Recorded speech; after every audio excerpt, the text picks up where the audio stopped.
I don't think my sound was on. Okay, I'm sorry, y'all. Hopefully you can hear me. But like I was saying, I had to wear my sunglasses today because I'm like, when men lie to me, I just need to hide my eyes because my eyes, they always tell a different story. So I got to hide them because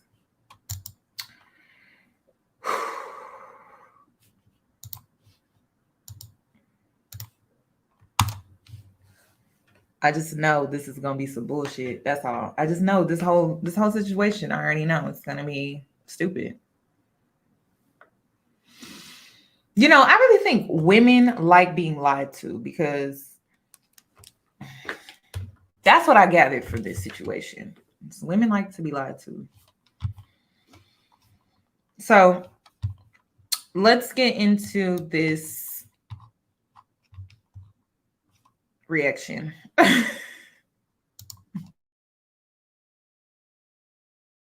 Hey boos, in this video, I give commentary based on my opinion. Nothing is to be taken as factual.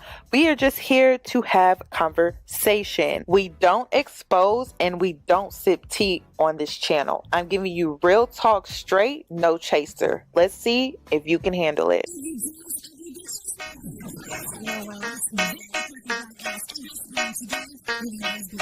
Cause I'm a boss. I haven't done anything for you to be proud of. Of course you have. You are marrying a man who can support you.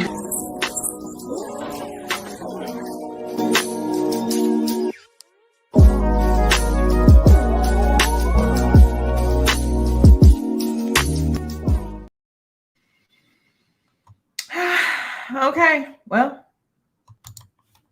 let's get into this.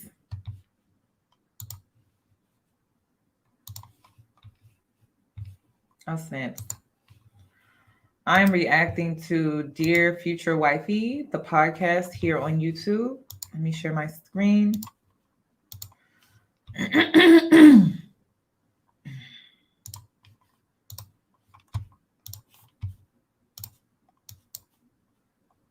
Let's just start. Let's just skip the intro. Okay, let's get to it.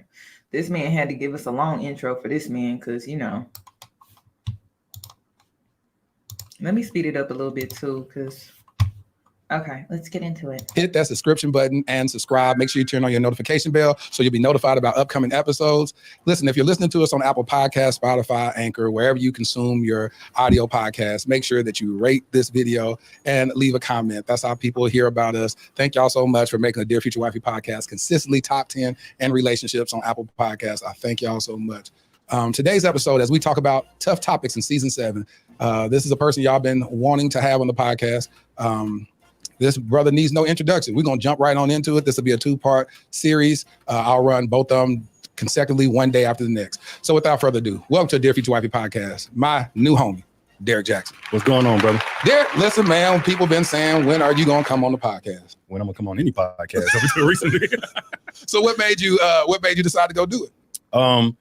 I'm not really big on coming and doing interviews and talking about myself, but this one is a little bit different because it involves, things that kind of hit closer to home. So I felt like I could contribute something to the conversation if it's going to. It involves saving your brand. I think it's best if it's had with both sides of the story, and one day whenever my children do see mommy and daddy talking about this, I want them to see where we both stand and hopefully how we both resolve things. So that was it, man. You say mommy and daddy. So your ex-wife or current wife, I know y'all going through whatever y'all going through. That was the only way this man was going to come on this podcast. If this host of the Dear Future Wifey podcast didn't make this man feel overly comfortable, he was not coming on this podcast. I'm sorry. So yes, that's his homie. They homies. Yes. So right there, it gives you what? Biasness. That's his homie. They cool now. That's all. So he's biased already. He just made it known that he's biased. So we're not going to get real questions basically answered. We're not going to get real questions answered. Naya was on the podcast. a lot of times people, when I did the episode, I was laughing a lot on the episode. She has this funny wit. She has this I said this little Seinfeld humor. Yeah. Was that something that attracted you to her at the very beginning? Yeah, she had a sense of humor since the beginning, man. You wouldn't think it because she's kind of an introvert. Right. So she doesn't feel comfortable talking to new people often, at least she didn't, or in big groups. But like once she gets comfortable or when she feels like she can trust you, she opens up and she's hilarious. and so that's what happened in my pre-interview with her. I was talking to her. I was like, this girl is hilarious. This girl is funny. So we did on the episode. A lot of people's like, they're talking about serious stuff and they're laughing about it. Why are they? And she was like, Lateris, if you weren't laughing, I wouldn't have been able to do 2.5 hours of an interview with you. It would have been too heavy. I like the fact that you got my humor. And I said, I bet you that's something that Derrick found attractive in her at the very beginning. Among other things, man. Yeah. For sure. We say other things like what? Man, first off, when I first saw her, all I knew was what she looked like. You know, so pretty face, nice shape, all that stuff. But I like that she was kind of like me in terms of like when you look at her, she's not the stereotypical thick, cute black girl. At least, this at 19 years old. Right. And when people looked at me, they felt like, oh, he's a jock. And, I think you said that in the interview, matter of fact, which is not bad. But, at the time I was fighting a lot and stuff like that. But you were fighting a lot? Yeah, man. I was just, knucklehead, man. It's 19 years old. But beyond the surface, though, I'm a lover. I'm kind of soft. I like R&B music. I read romance novels at this point. I write poetry. You was doing that at 19? 19 years old, man. So like that version of me. He knows how to get women. He knows how to reel them in with that. Like, I was a lover. I was a lover boy. I was into poetry. Derrick, is that how you be getting these girls to like let they guard down? Like, I'm a lover boy. I'm like, I can watch you. I can like write some poetry for you. Mm-hmm. And then underneath the surface is like he got this demon side to him. It's giving demon D. That's what's given beyond the surface. Like, ladies, y'all really bought this? Like,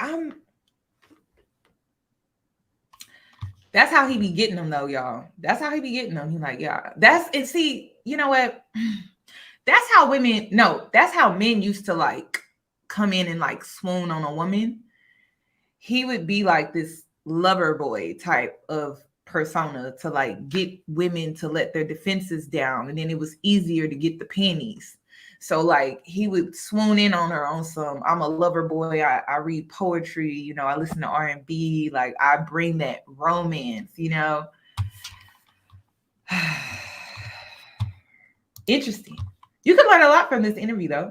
It's like, okay, it's not what you see is not necessarily what you get.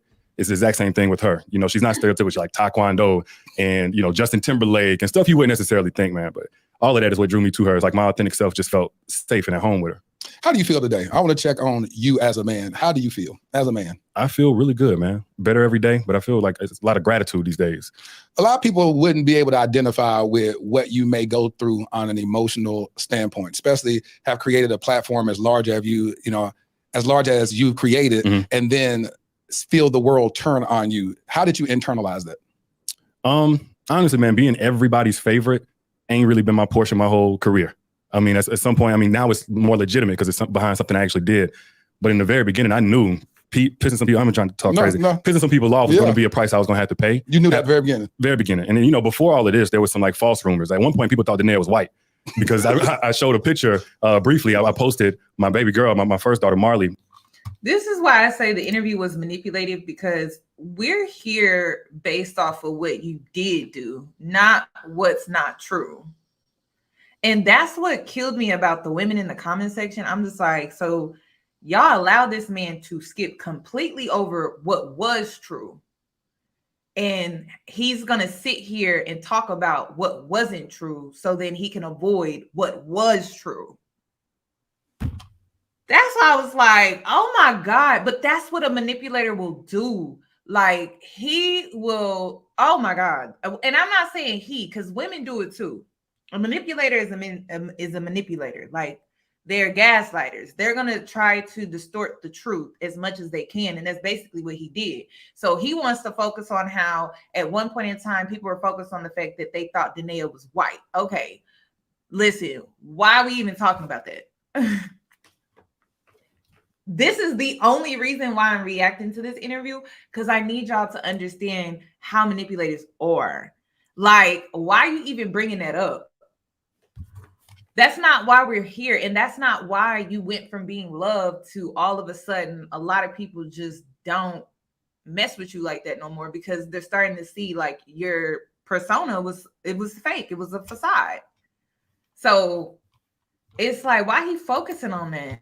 He just, okay. And then, ladies, when you start doing like mental gymnastics in your head, that's when you know you getting played with. You have to keep up with the mental gymnastics. You're like, okay, he jumping from this, boom, boom, boom. And I'm like, and you can't even keep up. He's doing that on purpose because he's playing with your head. Okay. So you're going to see that all throughout this interview. You're going to be doing gymnastics, girl, back and forth mentally. And then it's hard to keep up. And that's what he wants. And her hand was wrapped around my finger, and it was so light skinned. They said, oh, he only dates white women. And I lost followers. I'm talking about I was going viral, all the YouTubers. So honestly, man, since then, I already knew like, okay, people online, they're going to have their thoughts or what have you, and you can't see yourself through that lens. But I really haven't internalized that so much. A lot of times people, I saw my brother, Willie Moore Jr., he posted a snippet of you about the interview that you were doing with him. That's when this dropped, that would have dropped 3 days ago. And I read the comments. It was like, why are you giving this brother a platform? Why would you do this? And all this type of stuff. Yeah. And first, when I read it, I was like, now if I do this interview with them, are they gonna feel the same way? I was like, no, like you said, it's a more balanced approach. I had Danae on here. It's only fair to have you on here as well. But not even on that. But even in 2020, you checked your DMs. I reached out to you before all this stuff started imploding. One of the few. Yeah. And I reached out to you because I always want to have conversations with Black men, because in the from your platform standpoint, the stuff that you were telling and helping Black women with was facts. It was no lies told. Yeah. What a lot of men took gripe about is that they like, oh, not only are you telling the secrets or whatever, but they kind of felt like you were pandering to Black women for your benefit. What would you say about that? Well, we kind of have this bro code, and it's got us in the chokehold. You know, and the bro code is all about having a man's side no matter what. Yeah. No matter if we wrong or what have you. And I think personally it's created a generation of coddled men that can't take correction from anybody, no matter how soft it is or balanced it is. So when I'm saying all of this, you know, of course, there's different layers to it. Some of them think, oh, it's because he wants vagina, because he wants money or what have you. But man, I was raised by a single mother around 2 sisters. Naturally, I lean towards the woman's point of view on things. And 2 things can be right at the same time, ladies. He could still pander to women, right? He can still be for the money and the sex, which he was able to get both by pandering to women. And he was still raised by a single mother, and he's been around sisters, so he knows women's nature. It's not like this or that. It could be all of the above. You know, multiple choice, A, B, C, D, or all of the above. It's all of the above with him. Okay? But I'm pretty sure that went over everyone's head as well. Like, it was all of the above. It was a win-win situation for him. He was never going to take an L unless he got caught up, which he ended up getting caught up. And that's when he took the L. But he was never going to take an L no matter what, because he's good at what he does. What can I say? Anything else would be disingenuous. And it's not that everything that I'm saying is necessarily right, but it's how I see things. And then if you take from that, just say, you know, your interview with Danae, you were speaking in a way that was protective as her brother, you know, empathetic. You was calling wrong. That wasn't you pandering. Right. You know, you like heard the situation that you're speaking on. This is the truth. Right. But whenever you're telling the truth that makes people uncomfortable or a truth that's not popular, they're going to look for a way to attack you either way it go. I can respect that. I asked you, I said, Derrick, if you were given the opportunity to name this episode, what would you name it? And what did you say? Reap what you sow. Why? Why'd you say that? I think whenever I've talked about these different rules and what have you, some people take from it like, okay, he's promoting perfection. We're going to mess up sometime. And my whole MO has been like, okay, if you're going to mess up, you just got to understand that come with consequences. You reap what you sow. Even whenever I started mentioning God, I gave my life to Christ February 4th, 2020. And people were like, oh, you can't bring God into it. I'm like, the God I serve says you reap what you sow. And I'm no exception. You know, even as I'm saying it, I'm living it too. Yeah. You know, and that goes both good and bad. But, you know, I think if we're all aware of that, we can walk according to that instead of thinking we get out because we had our intentions or what have you. For the time I spent in my patterns and the things that I'm not proud of, I gave myself an out. I gave myself excuses. Well, I felt like this and she did that. And I wasn't operating according to what you reap what you sow. Yeah. Now, this is my question for the people that feel like, you know, viewers are not giving him a chance. We don't know this man. We don't know his character. We don't. So how can you fault us for not wanting to believe him after he's been caught doing things that says a lot about his character?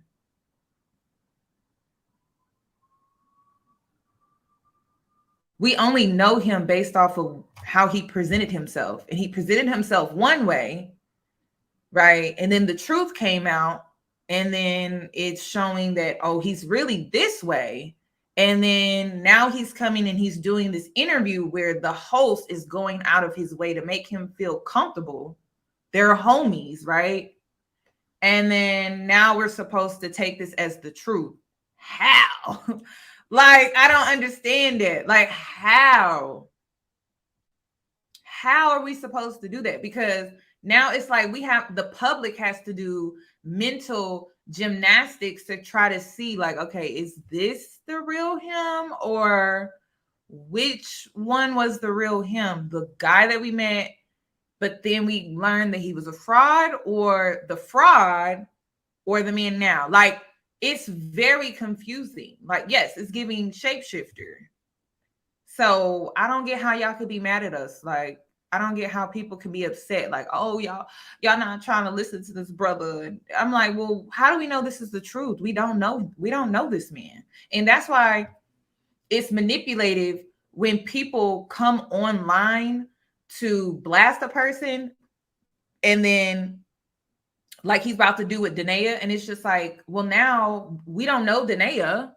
We don't know you. So now it's he say, she say. And it's very manipulative. Like, it's manipulative to the public because you're basically wanting the public to take a side.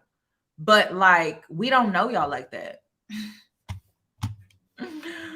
So it's like we have to use our discernment. My discernment is telling me this interview is bullshit, because I don't know, like, he's focusing on things that in this entire interview, he's focusing on everything that the public didn't even ask for. Like, he's not even answering the questions that we all have. He's not answering the questions that we all have questions about, like his relationship with Danae, his cheating, how he created this business, and how he was living a double life, which makes it seem like he's still being manipulative because he's not getting to the real issue.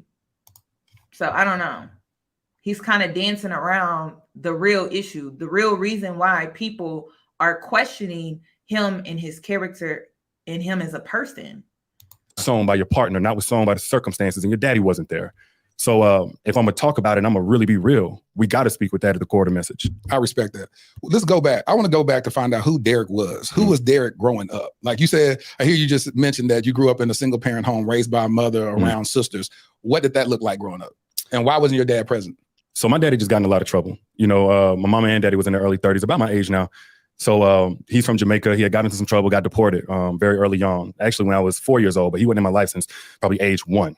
So my mama, coming from somewhat of a background that she didn't want us to be a part of, she moved down to Alabama. Me, my 2 sisters, and actually my older brother, but he was so much older, he moved out pretty quickly. And man, I just grew up. It wasn't objectively bad, but the story I created from the dynamic of not only daddy not being there and not having answers, but my mama working 2 to 3 jobs year round, I just felt invisible. You know, because again, I was really living with my 2 sisters, and they connected to each other a lot better than they did me. Yeah. Everybody loved me, to be real with you. My mama loved me and they loved me. But then when mama get home from work, she need time just to be a human being. She got her own battles. So as she's trying to give herself, she's really stretched thin. And then on top of that, again, she barely connects with me. I'm missing my daddy. So a lot of my childhood, man, was just feeling invisible, feeling somewhat abandoned. Even though objectively that wasn't what was going on, that was a story I had created. And then I acted out to get a lot of attention. Just like from a PR perspective, Derrick is really good on like connecting with women. And I'm going to point out 2 ways he's trying to connect to women through this interview. He's taking the single mother approach right now. And then the first approach that he took was when he spoke about Danae and how she's an introvert and how she accepted me for who I was, my authentic self. Those were the 2 ways he was trying to kind of reel y'all in and try to get you to have some type of empathy for him. So he pulled the introvert one, and then he pulled the single mother card. And we're going to get into the other cards that he uses throughout this interview, because from a PR perspective, you can tell he was coached. How'd you act up? School. I was the knucklehead that made it really hard to find a babysitter. You know, they just knew that Bud was my childhood name. Bud gonna act up. Bud don't like to listen. Bud just needed some attention. And Bud knew the world was going to stop if I get in trouble, if I talk too much, if I get out my seat, if I do this, that, and that. So I got whoopings and all that stuff. But it was really my way of getting attention. So that was pretty much my childhood. Again, my mama, a single mom. She made everything stretch how they needed to. She taught me basically everything up until I got to 10th grade. And that's when I had my stepdaddy, Mr. Lloyd, rest in peace. He came into the picture. And he gave me kind of that blue collar work ethic thing. You know, we roofing, we fixing cars, we cutting grass. So that's pretty much it, man. Did you have any sexual experiences at a young age? No, never before my first, like, losing my virginity at like 16. About 16. Mm-hmm. So same as me, lost my virginity at 16. When you lost your virginity at 16, what did that teach you as a man? Was that something that your homeboys was encouraging everybody in the neighborhood? What city did you grow up in? Enterprise, Alabama. Well, between Elba and Enterprise, Alabama. Enterprise, Alabama. Shout out to Alabama right now. You know what I'm saying? We ripping kind of hard. The Montgomery Mollywop representing. Enterprise, Alabama. Yeah. And so at 16, you end up giving up your virginity. What was that like? What did that teach you? That when a girl say, come see my hair at 1 a.m, they probably need to come see your hair. It was to my next door neighbor, and I don't want to go into detail about it, but honestly, bro, I was just happy to be having sex. I ain't gonna lie to you. It just felt like a rite of passage, you know, because at 15, 16 years old, you still trying to define yourself, be accepted. So this whole time, I wasn't necessarily tripping on sex, but when it came, I wanted to perform. And I went in, you know, develop the reality of how I developed my relationship with sex actually started probably with pornography. That was about 10, 11 years old. Who introduced you to that? I don't want to say his name, but my homeboy. It was a homeboy. Back in Elba, Alabama. He introduced me. Matter of fact, I think they were just introducing computers into the school. I'm old. Just introducing computers. So this is before they had firewall and all that stuff. And man, he told me to go on the website, and I went on the website. And from there, man, I won't say addicted, but I was definitely introduced to something way too early. What do you remember that doing? Because a lot of people don't understand how pornography shapes the viewpoint of how men see or objectify women. And I had a conversation with, you know, even my sons. You know what I'm saying? They be online, they'll end up something pop up on these gaming stuff. And I was like, hey, this is why you shouldn't do this. No one ever had that conversation with me as a young man. And I had a family member that had magazines, you know, and I seen them a couple of times when I was like 12. I just never did like get involved in it. So my question to you is, how did that shape, when you look back, hindsight being 2020, how did that shape your viewpoint on women? Well, what my therapist taught me was that it actually just created a toxic relationship with sex, period. It became kind of an escape, you know, something to immediately distract me, make me feel less rejected if I ever felt that.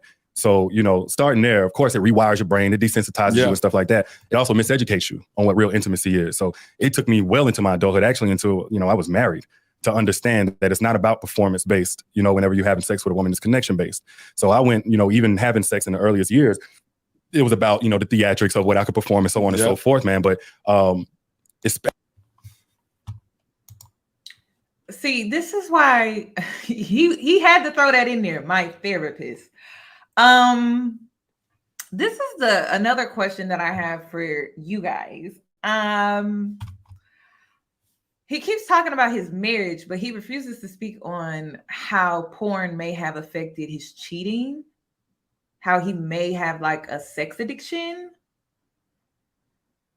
because he's trying to make it seem like, oh, it just stopped with me when I was a teenager and that's it. Like, it just stopped there. But it really didn't. Like, it ruined your marriage. Right? Didn't it ruin your marriage? That's why I'm like, women really ate this interview. Like, but I'm confused. But he tried to just make it seem like, oh, I didn't really learn about intimacy until marriage. I still don't think he knows what intimacy is. I don't. I think he knows what sex is, but I don't think he knows what true intimacy is. Because he may have like a sex issue, you know? I don't know. Y'all let me know. Especially if there's serious feelings involved, you may leave a woman feeling like a piece of meat when she can tell you wasn't even there with her. Right. So not only that, in the times where I wasn't having sex, again, that was my easy out. Like, okay, I know I got porn, you know, I got this, that, and the other. And I wasn't on there like 4 hours a day or nothing like that. But I developed some nasty habits of when I'm really, really stressed or hurt or grieving or whatever. I can do this and then go to sleep, or I can do this to get my mind. I can break the pattern by doing this. So that was pretty much it, man. And was that what led to you cheating? Is that what led to you having an unhealthy relationship with sex? Is that at first it started off as porn, and then once you started to become sexually active and you struggled with grief, loss, or stress, then you start to cheat? That's why I'm like, this interview was straight bullshit, y'all. Because that would make sense to me. I would be like, oh, okay. So when you were younger, it started off as porn, then you became sexually active. And then when you got married, anytime that, you know, you dealt with some type of stress or you were irritable or you were dealing with loss and grief, you know, because you had it, you developed an unhealthy relationship with sex and pornography, it led to you stepping out of your marriage. That sounds more realistic to me, but he doesn't want to talk about how he cheated. I don't understand. He's like, this is around the truth here. Like, he does not want to talk about his cheating at all. In college, you go to college. How did you meet Danae? Math class. She walked in. Then she had on a black colored button up with black slacks, pretty face, slant.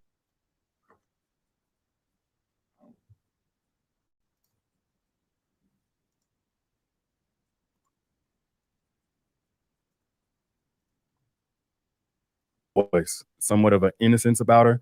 And we got to talking. I got a number. She didn't immediately answer later on whenever I called. I think I called 3 times. So if she don't answer this time, she answered on the last ring. And from there, man, we talked through the night. We did all of the stuff that we think about in high school and college, like on the phone overnight. We were inseparable, man, for like that first 2 months. Just again, people looked at me a certain way, and I was misunderstood. But with her, even being goofy and bubbly, like my personality is naturally I'm usually a jokester. Okay. So between that and I had an interest that most guys would think is soft. Again, I love Terry McMillan and Air Jerome Dickey books. I love R&B. I work out the R&B to this day. You know what I'm saying? On the way home from football games, I was writing poetry. Coincidentally, Dear Future Wife post, man, back in the day. You can you can search on Twitter right now, put in hashtag Dear Future Wife and Derrick Jaxn'. You'll see from 2010. I was on. So all of that soft stuff, she didn't judge me for though. She loved it. She loved my poetry. She wrote poetry. And one time, this is when I like knew it, like, oh, this is the one right here. I told her when I was younger, we loved peanut butter and jelly sandwiches. Didn't know that's how mama was making that money stretch, but I loved it. It was a delicacy to me. You better talk about it. She, before practice one day, she was like, I need to see you. I was like, okay, for football practice. And she ran up to me with 2 sandwiches, one with white bread, one with wheat bread, and said, I didn't know which one you was going to like, but I know you like PB&J. Really? I called my mama on the way to practice. I said, Mama, I found the one. Go and get your dress ready. It's going down. This is at 19 years old, man. So we could joke. She had them at peanut butter and jelly sandwiches. Man, look, a sense of humor. Of course she was sexy and all that stuff, but she started off tutoring you, right? She said something about tutoring you? That was a segue. You know what I'm saying? I'm trying to figure out how to get close to her. Oh, so you used that. I used it. I ain't gonna lie to you. I used it. I need help. Now I did, but that wasn't the reason why I chose her as my tutor. They had other tutors, you know what I'm saying? One girl, she had like a pimple by nose and stuff like that. I was cool on that. I want this one right here. I want this one. And so, yeah, man, we continued to connect and talk and be inseparable. And you know, it didn't take long at all. I think within like a week and a half, 2 weeks, we were inseparable, holding hands everywhere, went on dates. I ain't even had no money for a date. I ain't had no money to pay for my own food on the date. And then the first night that I asked her, I think it was on Valentine's Day of 2020, I asked her if she would be my girl. We went on a bowling date. Not 2020. No, not 2020. Yeah. Shoot, 2009. That year is so crazy to me. Yeah. 2009, February 14, 2009, I asked her to be my girl after a bowling date. She said, yeah. Then I asked her to come with me down to the lake so we could pray over our relationship. It's the first time. Hold on. At 19, you talking about you praying with I was actually you probably won't believe this. I was actually an average churchgoer, man, at that time. I was doing my stuff, but I also went down to Mount Olive Baptist Church.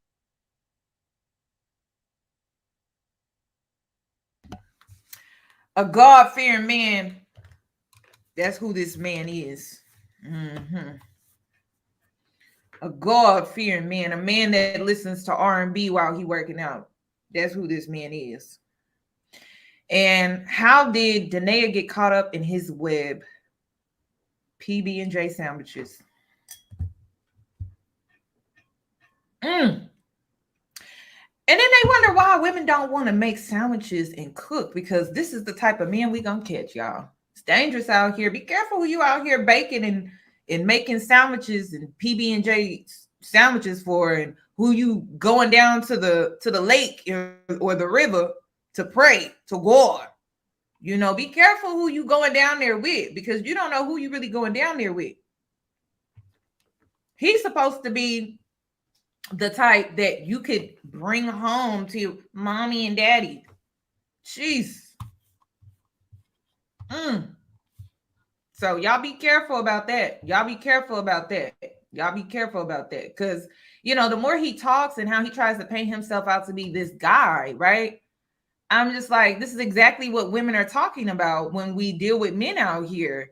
You know, he's God-fearing, he's a Christian man. He seems to be about his family. He prays to God on a regular basis, and he is attentive. Broke though. You know, he's in college. He may be broke now, but he's in college, right? So eventually we're assuming he's gonna get to that point where he has a promising future, yet he did his wife the way that he did his wife. Y'all be careful out here, because he's just proven everything that we women be saying. Danae didn't pick a Pookie or a Ray. He was a college educated Christian man. She didn't pick a Pookie and a Ray off the street. This is what we be talking about though. But black women gonna get gaslit. No, y'all need to stay away from these drug dealers. This man ain't out here selling drugs. But he was at that riverfront. He was praying that prayer. This is what I be talking about. Church down in Tuskegee and was front row every single Sunday. Really? Yes. I was a devout churchgoer. The year before that, I did a mission trip out in Atlanta ministering to the homeless down by Peachtree. So, you know, she came in, I was still in church, you know what I'm saying? So I wanted to pray. I was so scared. You wanted to pray over y'all relationship. I didn't know what I was doing. I never felt anything like that.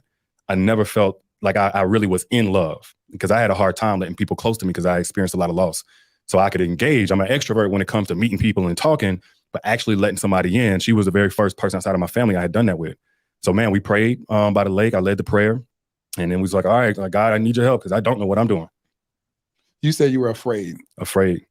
Because you've never allowed yourself to open up like this with a woman before. You said you've experienced loss. When you say that, you're talking about what? Your father not being present? What other losses that you endured? Mostly my father, man. And then my grandmother was a tough loss. And I learned really with that. And everybody lost somebody, but I learned with that, I'm horrible at grieving. I don't do well with that. And I learned later on in therapy is because of how I internalized my father's loss. I had so much meaning I put to it as far as like what that means for me. Like, I'm not worth calling. I'm not worth checking on. I'm not worth doing the right thing so you don't have to be taken from me. Yeah. And then my mama, she had a thing that she would do from I'd say up to about age 7, where she would tuck me in and say, "Good night, Mr. B," because Bud was my nickname. And then mama got a boyfriend one time and she stopped. And for me, I mean, it was dramatic, I guess, but I said, oh, she don't love me like that anymore. Right. So now I grow up and I'm really guarded. I'm really good at just going inward when I have something wrong with me, et cetera, and not letting people get too close. Even girls like, oh, I can smash, we could do whatever, we could talk, but I'm never going to give you my heart. Yeah. But with Danae, none of them guards stayed up. So I was scared because I know like I'm feeling something I've never felt before. And I don't want to mess this up. I know she's too good for me. So like, God, help me become somebody I'm not, because I don't.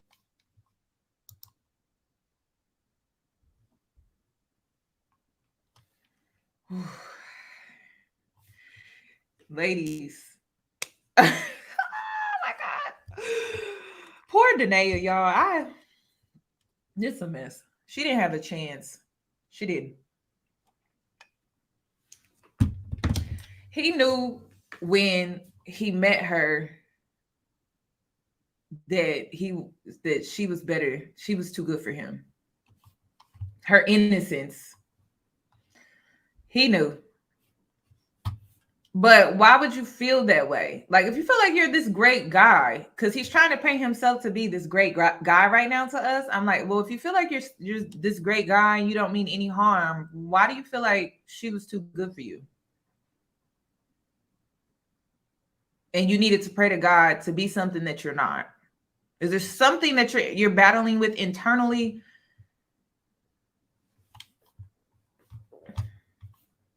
And then it seemed like he blaming his mama or something. Like, and I'm pretty, y'all, there may be some truth to this, right? Because two things can be right at the same time. Is he bullshitting us? Of course he is. But is there some truth in here? Yeah. It seemed like a lot of men have this issue. Like, their mom had them with their daddy abandoned them, and then she started dating a new guy, and he started to feel neglected, and he held that against her. Seems like for a very long time. And now he keeps himself guarded when it comes to expressing his true emotions, how he truly feels, allowing people in, he's very guarded. Now, I've seen this in both men and women, so it's understandable. It's not about gender here. However, if you know this about yourself, why did you involve yourself with Danae if you knew you felt this way? And that's the thing that scares me about men, is they can be so selfish that this is how they internally feel, but because they want you and then they still want to like be emotionally unavailable, they'll keep you on a string and then still keep you at a distance at the same time, and then they expect for you to just be there. And this all started with mommy and daddy issues. Insane. It's insane. Oh yeah, this man is definitely a master manipulator. I mean, this is a grown man getting gaslit on his own show. Like, that's embarrassing. But the host. But yeah, it seems like he's just blaming everybody. When you reap what you sow, you also take accountability. When you reap what you sow, you can acknowledge where you went wrong.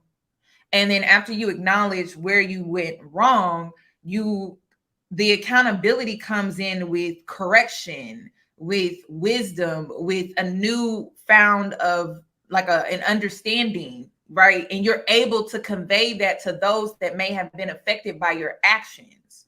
That's what accountability is. But a lot of people feel like this is accountability, and it's not. This is him just speaking his side of things. But the accountability is, okay, I acknowledge that I did this and I should have done this. So you put the correction in there, and then you change your ways and your behavior moving forward. That's how you truly take accountability. But speaking on what you did and then doing it in a way that's like kind of like tiptoeing around what you did is not taking true accountability. And if you're out here dealing with a man that is like dancing around what he actually did, like literally dancing around it, and then he doesn't truly acknowledge it, like face on, and then he doesn't apologize and correct verbally and then correct with his actions, that man is not taking accountability. Like, he's still trying to dance around it. And it could be his ego. He could know he dead wrong, right? But it could just be his ego. Like, his ego will not allow him to just be like, man, this is where I messed up. I apologize. I should have handled the situation this way. And then moving forward, he changes his ways. That's true accountability, but I don't feel like this is accountability at all. I don't know what I'm doing here. So during that time, you wasn't the type to be monogamous, was you? You just said, I didn't have no relationship to be monogamous in. I was doing my thing. Like, you know what I'm saying? Like, and so this one, you just said, why you want to give it all up for her? I felt something with her I never felt before. And you see right here where he was like, oh, I didn't have nothing to be monogamous in because I was just out here doing my thing. Again, dancing around the fact that he cheated on her. This man is not sorry at all. This man is like, I didn't have nothing to be monogamous in. So y'all wasn't together at all. So you was just out here doing your thing. And that's it. Derrick. Now this is my thing about Derrick, is how you sit up online and you teach women to look out for men like you. And then your same audience of women that you teach is sitting here. And if you did a good job with your teaching, we should be able to identify that this interview is straight bullshit, right? Your audience of women should be able to identify that this is straight bullshit, right? Because didn't you teach them that? Doesn't he have a course called it's called a course about manipulators or something like that?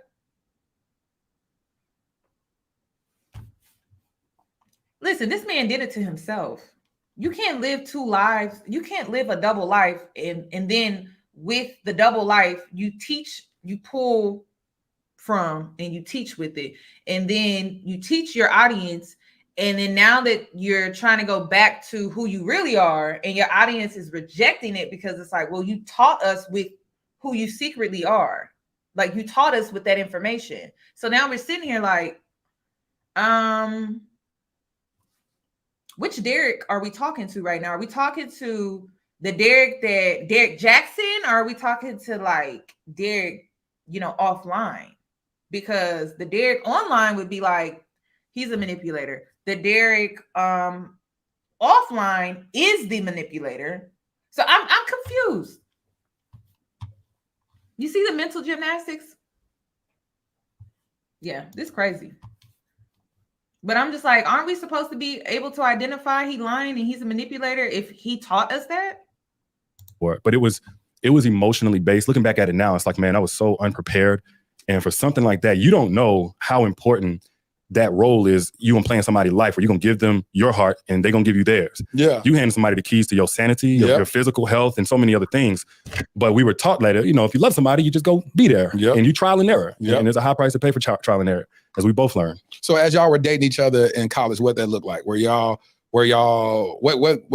grade were you in at that time? I was a sophomore. Second year, she was a freshman. All right, so sophomore and freshman, second year, and you were like, this is my woman. Were you exclusive with her during that time? The first couple of months I was exclusive. Did y'all hear that part where he was like, it's all trial and error and we both learned?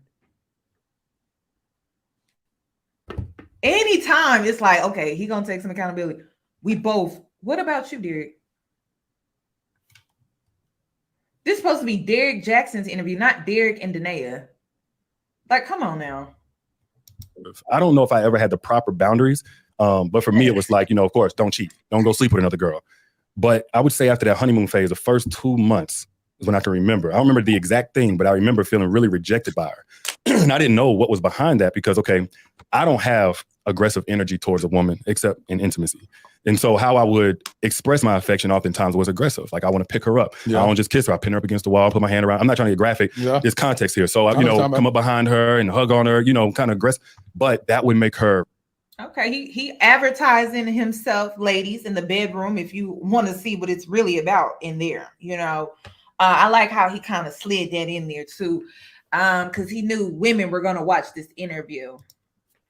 So, you know, the 304s, they probably going to try to see what that's about out here in these streets. You know what I mean? So he had to like slide that on in, right? Interesting. So he can continue to do what he do out here in these streets. Really, really shut down. And I didn't know what was going on. I felt rejected. Like, why you don't want to kiss me? Want my breast stink or something like that? So we would have, and not only was she shut down then, it would be tension. It would be almost hostile. So again, this wasn't until about a month and a half, 2 months in, where it's like, now it's back-to-back things. Now I come up on the kiss her and she like kind of pushing away. She can't stay far enough away from me. She's kind of mean towards me. And it's kind of a flip side. And I didn't know part of what I was feeling didn't have nothing to do with the relationship. It was much deeper. But I remember like, man, my breath getting short. I'm like, what is going on? Like, I ain't never been so sensitive to rejection because we all get rejected. But this is the first time I felt that. And what felt safer was to go out and at least have friendships with other girls. Just the conversation felt like receptiveness, like acceptance again. But those loose boundaries turned into no boundaries. He always trying to downplay it, just to have friendships with other girls. Derrick, how did your penis get in her vagina? That's what we here for. We want to know how your penis got in her vagina. Damn. I was just having friendships with other girls. Well, that's not what the girls are out here saying. They're saying your penis was in their vagina. Danae is saying she saw videos with your penis in their vagina. Now, how did it get there, Derrick? Boundaries. So, you know, if we continued to clash and she continued to pull away or what have you, and I'm not getting no answers or whatever, especially in my prideful state, I'm thinking, man, she got me effed up. So I'm over here doing the right thing and she over here acting like I ain't nothing. So now there's a party tonight or there's a girl on campus and then she got her own dorm room. And that's whenever I started messing around. Which is interesting. Now I realize something. You were trying to be on the straight and narrow, and that aggressive personality that you had, because she told us on the podcast that she had experienced a rape 2 weeks before y'all met. Yeah. So she This man was never trying to be on the straight and narrow. The man was struggling the day that he met this woman. That's why he was taking her down to the riverfront to pray with her. He knew this woman was too good for him. He knew it. So he was never on the straight and narrow. He was struggling to become straight and narrow, but he was never on the straight and narrow. Come on now. Know nothing about it. I didn't know about that till 5 years later. Exactly. I don't know if she wants to speak on it, so I won't go in depth, but there was another instance of rape in that same 30-day span before she met me. So I didn't know to the level or at all that I was dealing with a rape survivor. Even if I knew that, I probably wouldn't have known how exactly to handle it. That, yeah. But certain forms. And why do we need to know that, Derrick? And we covered this later on in our marriage therapy, but because this was a pattern. This everything that happened that was really painful was really one long repetitive pattern. Right. Me feeling rejected for this, that, and the other, and she handles, becoming okay again a certain way. But I didn't know certain forms of affection that were natural to me just felt scary to her, put her back in a certain space where, certain things that happen. So yeah. And that's so interesting. It's like, I'm getting understanding. It's like you have this woman who has experienced this huge violation of her body, her soul, her spirit, this brokenness. She meets this guy who she says she just loved him. She loved your dirty draws. You're wanting to show your affection. You grabbing her by her neck. You being aggressive physically, from a sexual standpoint. She's getting nervous. She's getting triggered on all levels. Don't even realize that she's being triggered like this. She's closing up rejection to you because you've experienced that growing up. Mom no longer is kissing you and tucking you in bed at night. Rejection. So now you're like, well, now I'm going to go self-medicate. I have this history of looking at porn, and now the way I self-medicate is watching this. So now I'm going to do the outward extension of that. Yeah. Now I'm over here. Not just watching porn, but somehow slipping his penis in a woman's vagina. Let's not forget about that. That's why we are all here today. Jeez. He wasn't just watching porn, he was creating it. Jeez. Hanging out with girls, one thing leads to another. Now you over here smashing. Now it's triggering her. How did she ever find out when you first cheated on her? Well, we were both triggering each other and didn't know it. Right. I was triggering her with my affection. She was triggering me by pushing away. I didn't just continuously, because I had this weird thing, man, where I would do it and feel guilty. Would you tell? Man, I'm tripping. No, heck no. Okay. No. So I would do it and be like, oh man, all right, you messed up, you did your thing. Again, but we kids at this point. We're 19, so when the girls be old. running back to her? Nah, they didn't do that either. I don't even know if we kids. At every point in time, there's like an ounce of accountability. He waters it down like, we kids. Okay. Those particular girls knew we were together. You walked around holding hands on campus? Not all of them was on campus. Not all of them was on campus. Yeah, I'm trying to dig back because this is 15 years ago. A long time ago. But I remember, I don't know how she knew. I don't think the original one or two or whatever she knew about, but I know we had a falling out because her and her friend, she suspected or something. Her and her friend used to have this thing on Facebook called Honesty Box. And it was where basically you send anonymous messages or whatever. So her and her friend had set up to send me anonymous messages to try to see if I would bite on the bait of another girl trying to flirt with me or something like that. I would have this, and it's again pattern. I'm cheating, now I'm faithful. Now I'm cheating, now I'm faithful. So in this point, I was faithful. Yeah. I'm like, oh, no more girls. I felt terrible. That ain't it. We done made up or something like. But somehow we get to talking and we back in love again. So this Honesty Box message is coming in. I'm like, nah, I'm good. Now I got a girl. And then I'm hearing ding in the other room. I'm at, we got a apartment here. Yeah. And I'm like, so I sent another message, ding, went into the room, her inboxes, and I'm like, oh. So we fell out. She suspected me of cheating at that point, but she wasn't right about that. Yeah. And then from there, man, it was kind of all downhill because we got into a really bad argument and, all this other stuff. Well, she said that in the times where she would catch you back in college, she would never tell you anyway. She would go in the closet and cry, and then you'd come and be like, hey, everything cool? And she'd be like, yeah, everything fine. Well, she'll say, it's my dad. I'm grieving the loss of my dad. Yeah, that was a communication style, period. Without cheating, I may say something that offended her. I learned later on in therapy with her that sometimes my facial expressions while I'm listening would trigger her because I think her dad or something like had that going on. So a million things could be wrong with her, but then again, this dynamic of I'm begging for her to tell me what's wrong, and she don't. And I could take rejection. What's another thing that's manipulative about this interview is he's trying to speak on Danae's story for Danae. Danae didn't do that. Danae didn't try to tell his story. Why he keeps speaking on her like that? Like he keeps bringing up things and speaks on her life story. This interview is not about Danae. This is about you. Now, Danae may be in your story, but why are you speaking on Danae's story? That's another part that's super manipulative to me. That's like some girl coming to you about somebody, like gossiping about somebody to you, and the girl that's gossiping to you about somebody else, right? Telling all they business, their life story. And it's just like, it's not your life story to tell. Because you're trying to paint a picture, you're trying to paint a narrative about a person that's not there to defend themselves. That's very manipulative. I don't like it when people do that. This is like, I don't like that. Like, why he keeps speaking on her? Like, I guess that's what her dad used to. How do you know that? Is that like, we want to hear that from her. We don't want to hear it from you. And I can't believe women were sitting up here eating this up. Like, I'm just like, are you serious? Maybe 1 or 2 days, but after 2 or 3 weeks or 2 or 3 months, now I'm starting to check out and detach without actually leaving. So it wasn't just the cheating that she wasn't talking about. She literally, if she had an issue, she held it in until she blew up. She said that. She said she held something in like 10 years and then blew A up. lot of stuff, man. It wasn't just that. It was a constant thing of, communication is key, but you're not communicating. And so I'm over here begging, trying. Because sometimes I'll be doing stuff and I wouldn't know it was bothering her. So for instance, I was kind of a flirt. So I would say, hey, beautiful or whatever to a girl, think nothing of it. But then she would hear that and be like, you call me beautiful. So understandably, she's offended. She's upset. Like, you tripping. Like, don't play with me like that. But she don't say anything. So she wasn't vocal, but she was expressive. Because it ain't like she just didn't talk. She showed that she was upset, but it was with, again, rejection, hostility, name calling, walking off middle of conversation. And that go on for weeks up until I pull away. Then she gets suspicious.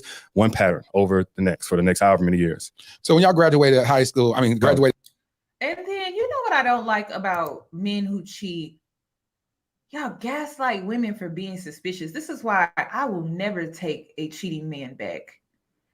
Because I don't care if you went to the store to get some damn groceries. I'm going to think you cheat. If you leave the house, if you're not in my sight, I'm going to think you cheat. Period. That's why I will never take a cheating man back. But the fact that this woman decided to take you back over and over and over again, and then you gaslight her about, oh, she's suspicious, it's because you've given her every reason to be. I cannot stand that, y'all. That's why I will never take a cheating man back, because they do that. They be like, why are you tripping? Be freaking for real. Are you serious? And see, this is where they call women crazy. Oh, you just acting crazy. Are you for real? This is why I can't do it. I can't do it. I can't sign up for that. Like, if you cheat, it's a wrap. Soon as you fell in her vagina, that relationship was over with. It was over with. You made that decision. You made that choice. It is what it is.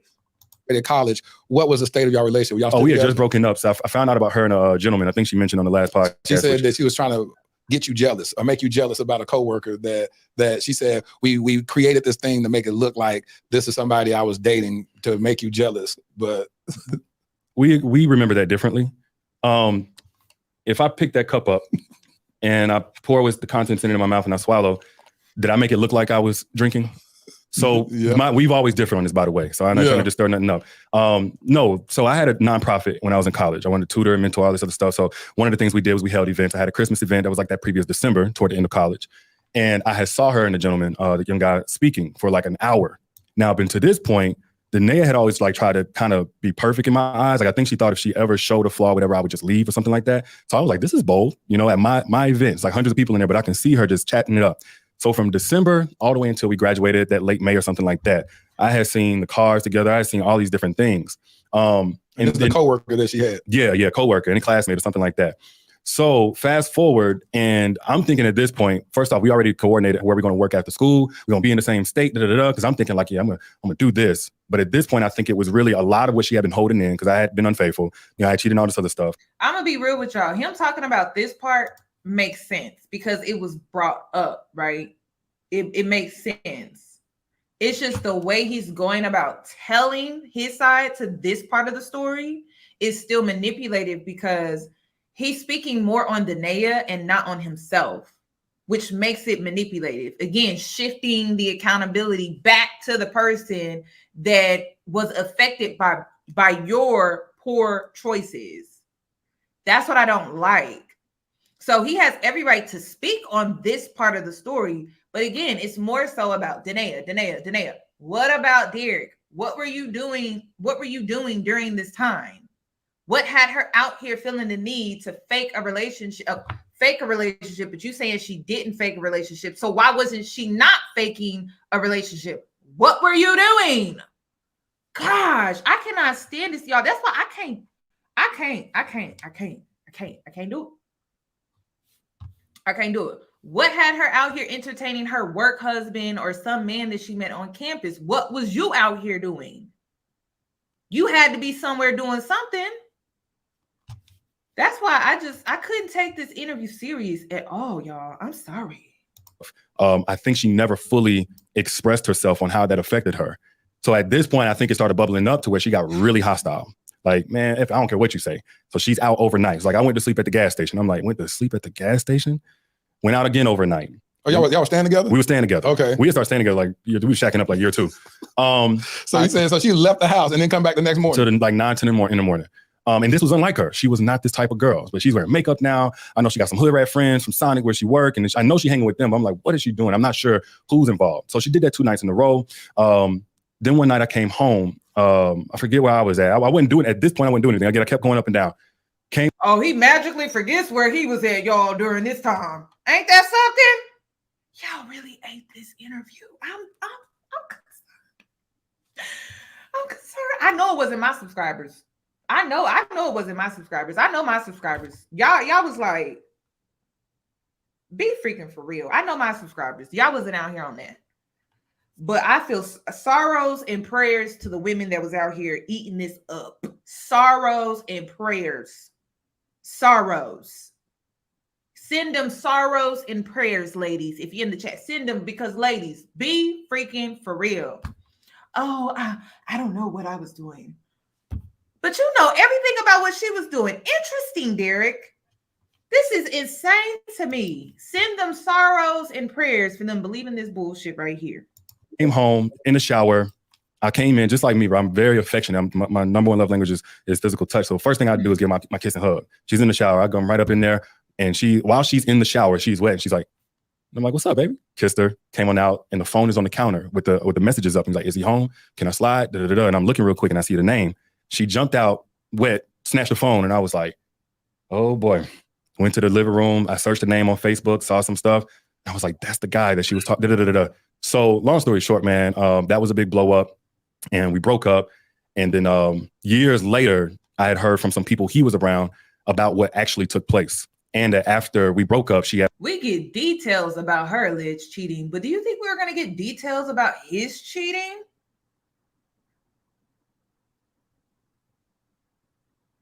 I went and stayed the night and they did whatever they did. And it wasn't until we were married, because we had this thing where, hey, tell every sexual experience you've ever had. Yep. Where we were married, and she finally, after he done died a couple months earlier, said what all had actually transpired. So she admitted to it. Well, she did. She said, well, she didn't have sex while we were together, but it was afterwards. Me, I'm like, it pales in comparison to what I did. I am not going to get mad. Like, let's just keep it all the way G so we can sweep this away and get on to the next chapter. But we had the direct. Derrick, do we get any details about what you was doing? Because if you're saying, oh, it's not even comparable to what I was doing, are we ever going to get to that? This is crazy. Like, how he was able to swindle around this is insane. This is a master manipulator. In the flesh, ladies. In the flesh. We broke up. We broke up because of that. Her and whoever, I didn't care. I moved on, did my thing, but we stayed in touch. And when she moved to where she moved to, we kind of reconnected sexually. She said that at that point, but first of all, let's go back to her personality, which is interesting because I've come to find out Danae said she used to be a fighter. She used to swing on people. She said somebody came to the job one day, she didn't fought people. So she I didn't know that part of her, but I mean, she's spoken of being willing to, but I didn't know that part of her. Yeah, she said she was known to throw hands. And I was like, really? I was like, she's like, oh yeah. A lot of tricks up her sleeve, a lot of surprises. Box of chocolates, man. She said she threw hands. And so now y'all moved to y'all's respective cities. What city was that? Was this I was in Rocky Mount, North Carolina. No, we went to North Carolina first. Okay. Well, and then she was in South Carolina. And y'all were both single during that Very space? single. Do you do any? I just want to say this, ladies. You know, it's all starting to make sense to me now. Now, Danae is not innocent. She's not. But I'm starting to understand why she is the way that she is. I mean, if you're playing games with someone like this, I mean, you really do have to go to the extreme. So over time with her deciding, because she decided to stay in this relationship with this man, this on and off relationship, this situationship that turned into a marriage, that was her choice. It changed her though, because she was trying to keep up with his manipulative games, which in return made her manipulative as well. So now she's a manipulator, but I feel like partially because she was reacting to his manipulation. So it's all starting to make sense to me, because for you to play his games, you have to be on an elite master manipulator level to keep up with him, because he is a piece of work. I mean, honestly, truthfully, like, he's a piece of work. So she was trying to be on some get back and stuff like that. She really did have to fake a relationship with another guy. She really did have to try to pull that off. Like, even when he saw the text messages in the bathroom, I'm pretty sure she left her phone open on purpose. Interesting. Her own thing, she doing her own thing. Her own thing. But then y'all would just smash every now and then. Every now and then. But then I would say this lasts about a year and a half. So if she needed me, I came, and like, say for instance, one time I worked a 9 to 5 at the time. I was at work, but she had felt really ill, and she didn't have no family down there, nothing like that. And I came back, I flew back, and I just drove. It was like a 5-hour drive. I drove down there, and I stayed with her that weekend. So anytime she needed me, you know, she had no furniture, I would help. If she needed to do this, I would help. That was kind of how we, you know what I'm saying, how we did things. But we were still sexually engaged whenever I did come. Would that be defined in today's standards as? And he always tries to paint it like anytime that we did, you know, get back together, we were both single, but we were just smashing each other. And I was the good guy. Like, if she needed help with anything, I was still there for her. But like, where did all the abortions come in with this story? Because she had several. Where did all of that come in?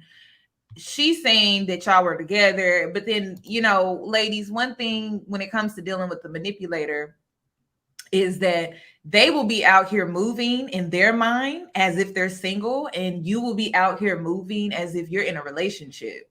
And that's how they like things to be. They like you to be at home waiting on them to come by, drop off some D, and I guess according to him, a new couch, some furniture, and then they're going to go back outside into the world as a single man. And then when they come back, they expect you to be in that house waiting for them. And you're in a relationship and he's not. He out here doing his thing, swinging that thing either which way that he want to swing that thing. And he wants you to be at home.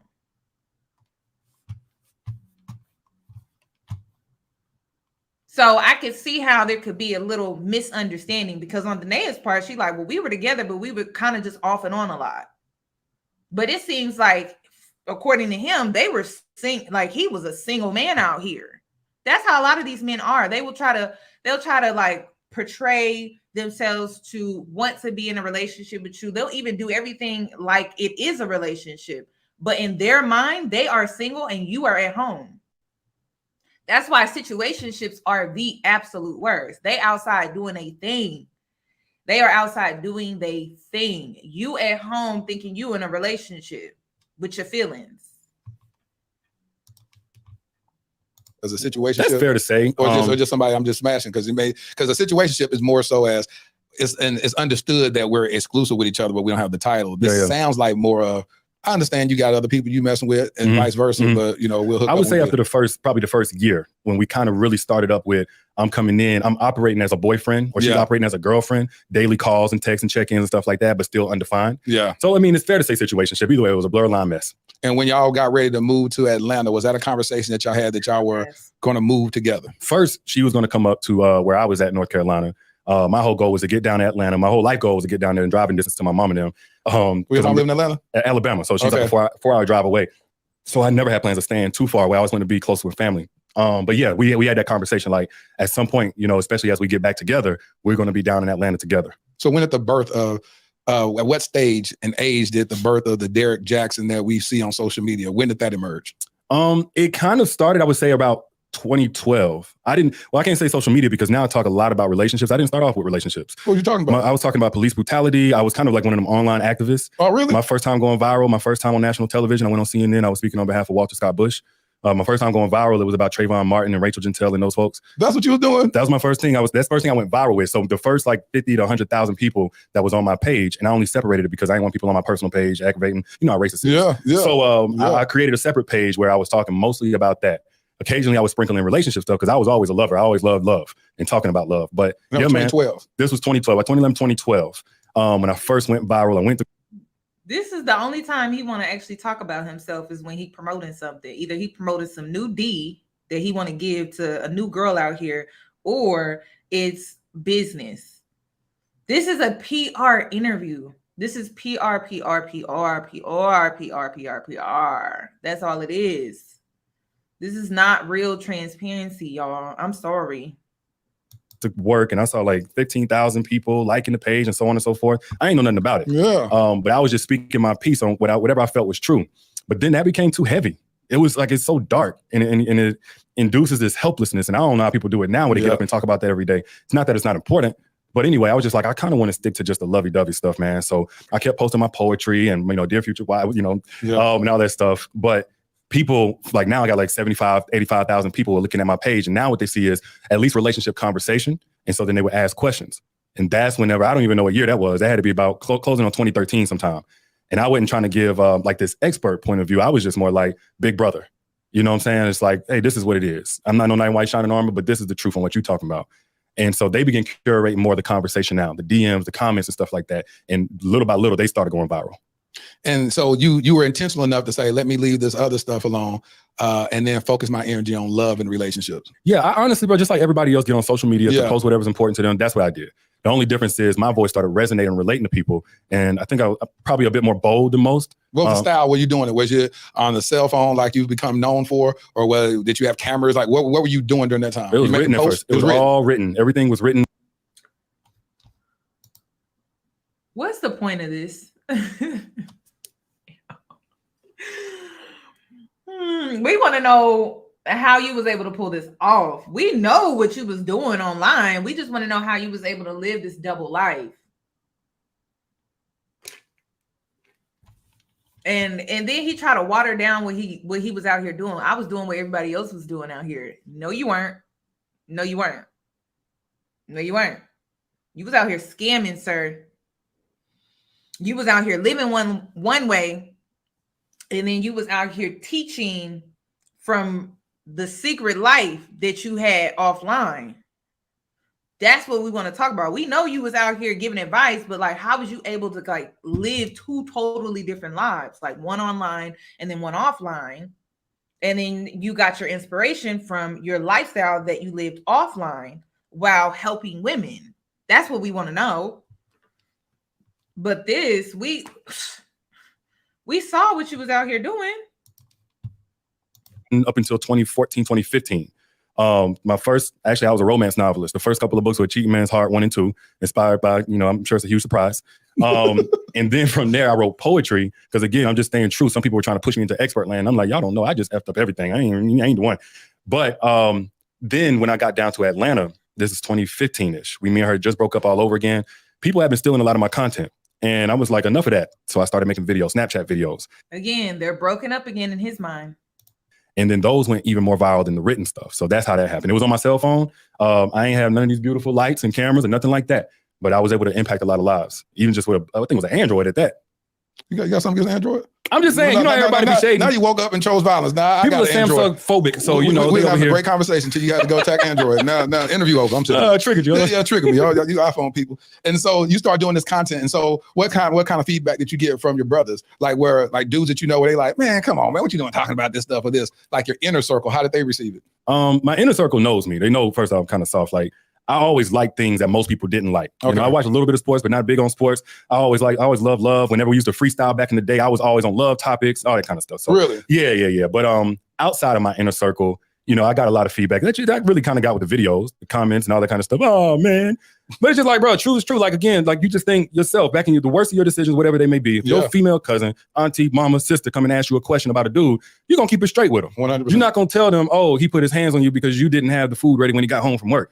You're gonna say straight, like, nah, he put his hands on you, but he probably wouldn't talk out of line to a dude the same size as him. 100%. Cowardly, right? Yep. So that was the perspective. But as people came and piled in, and again, I never branded myself because it wasn't about no brand. I just wanted to do what I was doing full time. So you wouldn't even know it at that point. You don't know how this could grow. That was not a thing whenever I first started. Right. It was like maybe 2 guys. I think 1 or 2 guys that was doing it professionally. Who was doing that professionally? I want to say Tony Gaskin was one of the ones, and then a brother by the name of Stefan Speaks. Oh yeah, they had a thing going on, and I still didn't know their business. So I mean, I didn't know this as a profession. But that was the feedback. But then guys that actually talked to me in real life, we always left the conversation them understanding what I'm saying in full context. So if a woman asks you a question, you're gonna speak to that context. Yep. But of course, it's a larger conversation on both sides of the coin. And when did you start knowing that? When did it click This can be monetized. This is, did it happen from your first booking that happened? Somebody said, hey, we want you to come speak at this women's thing about this. You're like, wow, I can get paid for this. How much I charge? $500? What I charge? Yeah. What was the first thing that made you say I could get paid for doing what I love doing? First off, I published my first book, 2013. It was a romance novel though. There wasn't no advice, 2014, 2015. What was that called? A Cheap Man's Heart. Okay, so that's when you Then created product. Yeah, but it was tough to. A romance novel about your life. This host got to do a better job. I mean, maybe he needs to like plan his questions or something like that, because he should have like kind of went into where he got the inspiration for the video for the book. Why not talk about that a little bit? Like, the title is very interesting considering what we know about him. Sell because I didn't know how to show the value in it, because I didn't have no quotes in it or nothing like that. Yeah. So then I was like, well, speaking. But I was deathly afraid of speaking. Really? I got booked for an hour, funny enough, in Molly Montgomery. And I think it was about $400 that I got paid. I had everything up in my mind. I'm going to say it. And I had everything out in 10 minutes. And I had another 50 minutes to go. I was sweating just like I am right now, except I ain't had nothing to say. So I was like, well, speaking probably ain't it. And then I was like, from there, I had to figure out other ways to make money. So, even to this day, my content ain't how I make a living. I have other businesses, but I had to figure out, how do I do marketing? How do I do Google Analytics and Facebook and YouTube marketing? How do I do these other things? Because I'm not getting no money. At that time, I didn't have no monetization for Facebook and all that stuff. No. So if you didn't have a product to sell, if you ain't getting brand deals, you ain't making no money. Facts. Yeah. Did you ever get brand deals? Not like as a long-term thing. I did a couple of things for like the last OG show and stuff like that. Yeah, but not like the way it is nowadays where they be like, I stopped even accepting them because I felt like they would always try to control me. Like, my thing is, like, I can't be bought. I don't care who like what I'm saying. I don't care if the feed, man, look, I'm gonna say the truth. I'm not gonna be a sellout. And a lot of times the brands would be like, oh, well, you got to take this video down, especially about the black stuff, pro-black stuff. And I'm like, I'm not taking anything down. Yep. If I say I love even black women, if I say I love black women, I'm adoring black women, I'm sorry to those whites and non-blacks that get offended, but this is how I feel. So I stopped doing brand deals. And that's why I really learned business, so I could be independent with my voice too. You see how he slid that in? I love black women. Sir, how can you love women when you don't know how to treat them? Make it make sense. You love them as long as they keep paying your bills.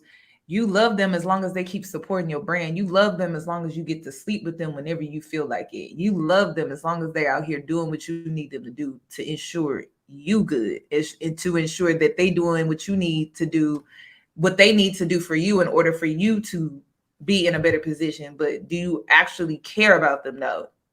Hell no, you don't. But black women gonna eat it up, girl. They gonna eat it up. I love black women. That's all it take, honey. That's all it take. I love black women. But you don't know how to treat black women, sir. That's why we all here today. We found out that you don't know how to treat black women. So. True. That's real. And so then what initiated the move to Atlanta? You want to get closer to your mom, 4 hours drive. Did y'all move together in solidarity? Did you say? We planned it first. She had got a job down there. By this time, I was a full-time entrepreneur, but then we broke up right before we even went down there. We was making up and breaking up fools. So we went down there separate. How many breakups did they have? Did he ever talk about when they was together? He loved to talk about. I mean, he done said we broke up. I think he done said it at least 5 times within this hour. Within 44 minutes. Separately, she went to stay where she was at in Dunwoody. I forget where I stayed, Dallas, Georgia, something like that. And yeah, this was another long single season. We had 3 main tries at relationship: one in college, one right after college in North Carolina, and then the one in Atlanta. And so when you say the single season, how long? I know it's hard to look back at the time. How long were you single and y'all still never just stopped dealing with each other? No. So we're not official together, but we still gonna be smashing, meeting up to smash. How long did that season last? Maybe about a year. I would say this was in, I think it was like the second half of 2015. You notice how he always wants to stay focused on when he was single? The whole conversation about is when he's single. What about when y'all were together? And then we didn't get together and operate as a couple until Marley was just about here. And that was in 2016, into 2016. So yeah, she went and did her thing. And from my understanding, not just single like we smashing, but she was on dates with other guys. Nothing wrong with that. And of course I was doing what I was doing. So is this her comedy when she says, me and the girls, she said, and then he did it again. He said she was on dates with other guys and I was doing what I was doing. Girl.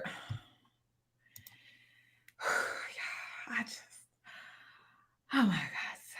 He never talks about what he was doing. But he knew what Danae was doing. Oh my gosh. You know, I like having sex with him. We pass each other, men and women passing each other in the hallways. Is that comedy or for real? I don't know why she said that. Because I told her a story about two girls passing each other. There's no way in heck I would have her, because I know her temper. You know what I'm saying? I never seen her fight, but I know her temper. She gonna make stuff uncomfortable. No way I would have her around any other woman that I was actually smashing. But there was a situation I told her. So maybe I think as she was talking like us, as everybody who's, you know, sleeping with Derrick. But yeah, there were two girls that passed each other up on the staircase. Because I never lied. Like, this is what I'm on. I'm single now. I'm deep in my whole phase, and I'm gonna win all American honors in it. See, that's what I'm talking about. So if you can be 10 toes down and be honest like that, I can't do nothing but respect that. Because women say that that's what they desire. They like for a man to be straight up honest, so they'll know how to move accordingly. And so you're telling me that in that phase, you were straight up like, which she said that it was like that. There's no perceived relationship. There's none of that. Now, there could have been more etiquette in how I did some of those things. How? Tell me how you have etiquette. First off, you know, I thought that was kind of messed up for the girls I had passing each other. I really was in savage mode. And then I think 1 or 2 times in there would see like some condom wrappers or something like that. And I'm like, even though we're not together, she may be doing a thing. We know our history and we know the feelings that we got for each other. And especially whenever she got pregnant. You know, we conceived Marley, I think New Year's Eve or what have you, and going into 2016. And, you know, we continue engaging sexually, but she's pregnant now. And then I was still out here doing my thing with whoever, whenever I felt like it, because we were not together. You know, and it was well understood. But again, that's kind of when. According to Danae, it was not well understood at all. That's why, this is why couples, y'all need to keep y'all business off the internet. Because she's saying one thing and you saying another. One of y'all lying. And I don't trust them. I don't trust neither party in this situation, because I'm just, first of all, you got Danae that was out here standing behind this man, being sister soldier, helping him with his business while he was scamming women. I don't trust women that sit back and they see a man, they stand by a man that don't have integrity. I don't trust women who do that. Then this man over here, it just seems like he was out here living I don't know how many different lives he was out here living. So now it's he say, she say. And you know who's being manipulated? The public, the viewers. We're being manipulated right now. We don't trust none of you. None of you. And I don't trust this host either. I don't trust the damn host that hosted this shit. This is a mess. Keep your business off the internet. We don't want to know your relationship problems. I promise you, we don't. But if you're going to be a relationship guru, make sure your relationship is where it needs to be. Jeez, I just make sure before you decide to hit record and then hit post that your shit is where it needs to be. Your relationship with the person that you with is where it needs to be. Gosh, and I'm not saying relationships are perfect, but it don't even seem like y'all had communication down to where it don't even seem like y'all had good communication. Okay. And that's the foundation of that's the foundation of any relationship out here. Friendship, you got to have communication. Y'all didn't even have that, but you out here teaching women about relationships. Make it make sense. Because now it just is he say, she say, he say, she say, he say, she say. I'm just like, oh my gosh. It's clear y'all didn't have good communication. Whenever she found out through the videos and stuff like that. Now, how she told me she found out, I'm not sure exactly if this is it, but she went and got a new phone. It was logged in my Google Cloud because we hadn't logged into each other's email, and that allowed her to see everything. And I'm like, again, I'm kind of freaky. So I was recording a lot of stuff. Yeah, I was just recording a lot of stuff. I like to see it, whatever. I like that better than porn, you know, to TMI. But you say you like to see yourself. I like to see myself. I'm inspired by me in that regard. So she saw all of that. And regardless of how she found it, man, I just was like, it's like, what the F am I thinking? She's pregnant and she had to see that. Single or not, she's pregnant and she had to see that. That man wasn't thinking about how she pregnant and she had to see that. He done rehearsed this part. Let me ask you this. This is something that she said on the podcast or before, whatever. He saw y'all's comments. She's been pregnant by you multiple times and didn't conceive, right? Yeah. We didn't carry. Right, it didn't carry. And so when you had Marley, that's the first child? That was the first time we actually had. We had gotten pregnant prior to that in North Carolina, but she miscarried. And then before that were abortions. Definitely. You had my condolences, totally. And so what made you decide, or y'all decide to give birth to Marley? Well, earlier in our years, we were just kids and we felt like we're being irresponsible if we bring them in, you know, really thinking of ourselves at that time, not thinking about, you know, the God factor or anything like that. So by the time we got to North Carolina, it did take a toll on her, even those experiences. And, you know, for me, my whole stance was, even though we created this together, it's your body that caught him in a lie. Okay. How y'all start your relationship praying at the riverfront by the water to, oh, we wasn't really bringing God into stuff. Like we wasn't during this time of our relationship, God wasn't in the middle. Make it make sense, y'all. So God was never in y'all's relationship, but y'all said that y'all was praying at the riverfront.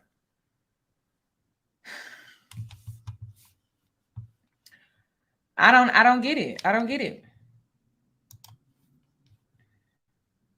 That has to carry it. So whatever you want, I'm on. And in North Carolina, we wanted it, but she miscarried. So when Marley came about, it was like, oh, it's game time. If we can actually carry, it really wasn't even much of a discussion. The moment we weren't boyfriend and girlfriend, but the moment she let me know, I told her, you ain't got to do this alone. Like, I hope you know, I'm all in. And I was every doctor's visit. I didn't miss one. I told her she didn't have to work and I was gonna take on every bill, and I did. So she didn't work from that point until all the way, honestly, until we divorced her. I filed for divorce. But that was my whole mindset. You said all in was we're in a relationship at this point? Or no, when I mean all in, I was still not thinking we could work in a relationship. I also had to be a present father. Absolutely. Yeah. Because probably more than I wanted to be a husband, man. I wanted a family. I wanted to be a dad. Because of what you were lacking growing up. That was my major pain point. Yep. I don't have my daddy. And I remember vividly asking the questions to my mama. She's trying to answer best she can, but feeling away when I saw this. And then I'm like, one day when I get my baby boy, I'm not going to miss anything. So when she told me that, I really got excited, but I also wanted her to know she had my full support regardless of our relationship status. So every gynecologist, I went to the little classes to teach you how to massage, watch you on that Pilates ball. Yep. I was just like, oh, it's game time. I bought books, but we had not sealed up the relationship exactly. So some time passed, and I think we had a little argument where she was like, if you don't be with me or something like that, I'm not gonna let you be your kid. I'm gonna take the baby off the grid. Yep. And it shook me into, I had to talk about that again, because my mind is, oh, she would never do something like that. Yep. But she was like, oh, I was just I'm gonna take the baby, move with my mom. Yeah, but she said, I'll be off the grid where you can never even reach me. And I was like, okay, I never heard that before. But anyway, fast forward, it stuck with me, even though she said, I was just talking, I was just upset, my pregnancy emotions. But I also, whenever she had found all this stuff, the videos and stuff, I was just like, man, you got to tighten up. You can't be on this. I don't like the example I'm about to set. At this point, I'm in my career, I'm talking about family values. So I was like, all right, time to cut the whole phase short, time to lock in. And I made my mind up like, I'm going to propose to her. I'm going to give her some time to heal everything or whatever. But you see how he did that? Now he like, oh, let me cut my wholeness short because I'm online talking about family values. Ladies, send your prayers and send your sorrows, because anybody that believe this shit, they need prayers and sorrows. Be freaking for real. Because, sir, you was doing that your whole career. You was living two double lives. Your mistress just outed you about that. You were outed about that. So again, it's he say, she say. So he's trying to paint this narrative that he really wasn't living double lives. Like he was trying to get on the straight and narrow because he started talking about family values on his platform. Okay. But New Year's Eve, I planned it all out, started paying for the ring. I'm like, it's game time. Why? Why'd you decide to marry her? What? Because at that point, was it led because of the pregnancy? Was it led out of true love for this woman? Is it led for, like, what initiated and made you say, this is my world that I'm in. I have this platform where I'm sharing this. Mm-hmm. I have this child coming, but I want to go ahead and marry this woman. The platform impact was the least of it. With her in that time, even though she was pregnant, she actually was helping me with work a lot. My business was picking up, going crazy. This is the first time, I think it was the first year I made 7 figures. And I'm in my 20s or whatever. And I'm like, I can trust her. Yeah. She was with me when I was broke, whatever. It didn't happen over the years, but at least I know she doesn't want me for my money. Yep. And she's carrying my baby while helping me at work. If we can make the relationship work, I want to try. And this time, knowing what I know, because now I'm teaching the masses, I'm like, I know how I need to come. I need to secure her in terms of my intentions, and that's where the marriage part comes in. He saw her as a mule, so he was like, let me go ahead and just lock it down because she helping me with my business. My business is growing pretty fast, and I need the help. Got it. Yep. So she knows I'm not playing no games. I got now the financial pieces there, so she already ain't working. But before Soft Life was cool, I was like, I don't want her to have to worry about anything financially. Yep, she said that. She said all in. Financially, she was good. Yeah, financially, because another pain point was I saw my mama struggling, and I always felt like if a man was here, she wouldn't be. But she was working hard for your business. It's how she is, tired all the time and gone all the time. So 2 things I knew I wanted to do. I wanted to be a present father, and I wanted to take some weight off of my lady. We need to get clear about a soft life, okay? Because working hard for a man and then you not even on his payroll, you don't even get paid separately, but you working hard for his business. And every time you need to go here, you got to ask him for some money, but you was working on his business, right? You should be on payroll, right? You should get your own separate check, right? His shoulders. And from there, I was like, whatever. I think if I come in and I do my part, the rest is going to fall into place. But it don't work like that. I see, and I had to learn this in therapy, man. Like, as much as we know we cultivate a version of a woman, she exists outside of us. Of course. Well, it's easy to say that, but then when you in it and you know that you're doing this, and this, it wasn't just financial. If she called me at any time, I don't care if she wanted me to run to a place and get her some food at 1 or 2 in the morning, it's like whatever. And I'm sitting there building that into, that's going to produce a certain version of her. But that mindset didn't allow her to experience remaining trust issues with me, postpartum depression. Oh yeah. All of these different things, they ain't got nothing to do with how I'm treating her. Right. So without considering that, man, I personalized everything going into even the engagement and on forward, man. So this don't have nothing to do with how I'm treating her.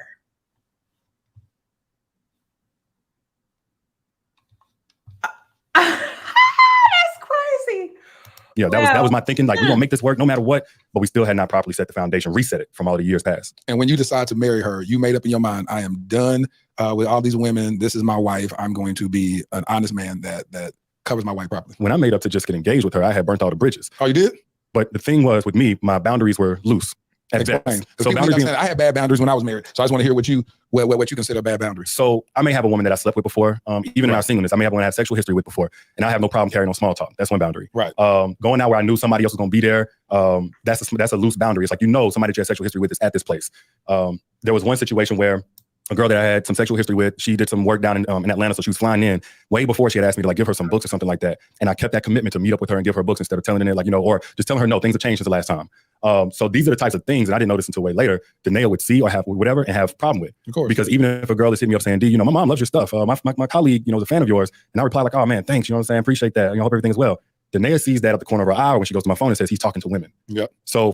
But why is she reacting that way? This is where the gaslighting comes in. You know why she's reacting that way. So why is he trying to sit up here like, well, I didn't expect for her to react that way? No, I mean, if you've been caught doing all of these things, she gets access to your iCloud on your phone and sees all these videos with you and other women. I mean, I think it's somewhat expected, right? Well, for somebody who hasn't healed, it's triggering all over again. But in my mind, I ain't smashing these women. I'm and then he blames her for not being healed instead of saying, you know what, basically because of how I've been treating you throughout the years, I understand how you feel. It don't have nothing with her being healed or unhealed. It has everything to do with how you've treated her in the past. But he took that accountability and said, no, I'm not taking that. Like, that's on her. She's unhealed. So that don't have nothing to do with me. For any woman that I'm even having a loose boundary with, I'm curving women 10 times more. Right. So on into engagement, that was the first time I was like, okay, I don't know if I can do this. Because at this point, man, I done got her books. I got a therapist because I'm not getting the version of her I think I'm supposed to get. I'm faithful. I'm provisional. I'm still asking about what we can do to fill up her love tank, but she's hostile. She's closed off. At times, she's emasculating with how she talks. Of course, the sex is not even close to being there. And then she said, well, we need to go to counseling. That's why I'm glad you went right there. And then what happened in counseling? Because that's where she said she revealed, this is before y'all got married, right? And this is where she revealed I had been raped before, right? In this counseling session, that this happened. When did she mention that she had saw stuff in your phone and all that stuff? Was that in this counseling session? No, she already had told me in real life she had saw this stuff, but this is where we're going to deep dive through all those things. And at first I was reluctant. I ain't gonna lie to you, man, because it's like, why is the relationship only in trouble when you're unhappy? Why is it that I've been telling you stuff? I'm not getting what I need. I'm paying for personal trainers to help fix your self-esteem so you can get back in shape. I'm paying for the therapist, the books, the podcast. I'm doing everything, rubbing feet, backs, everything. And it's not enough. And I'm hurt by that. But then whenever you feel upset, now you're ready to save the relationship. So I was reluctant at first, I ain't gonna lie. But I'm engaged. Y'all, I'm triggered.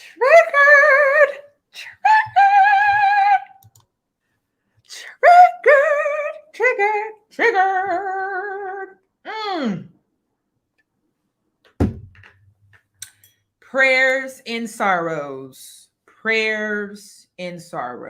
to the women that ate this shit up. Prayers and sorrows. He just blamed it all on her. I got you a trainer.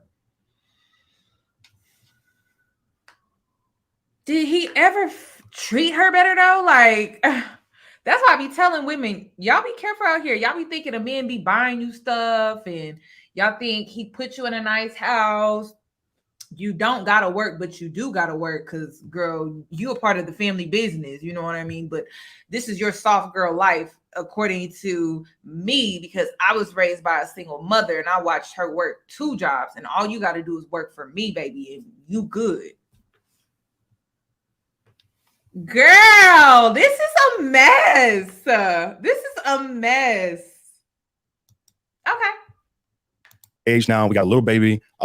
let's do this. Let's go to already born counseling. at this point? Yeah, Marley's already there. She was there like maybe 8 months old. She was very young. And then the counselor, and this was kind of really made it tough for me to continue on, he immediately went into rescue mode. Danae is a lot better at accessing her emotions, especially painful emotions, than I ever have been. So me and her together, I'm big and I'm extroverted. I can talk a little bit. She's a soft voice and, just look like she just been held in the basement or something like that. So we going and talking, and immediately she goes in about all the hard things I had done in the previous relationship.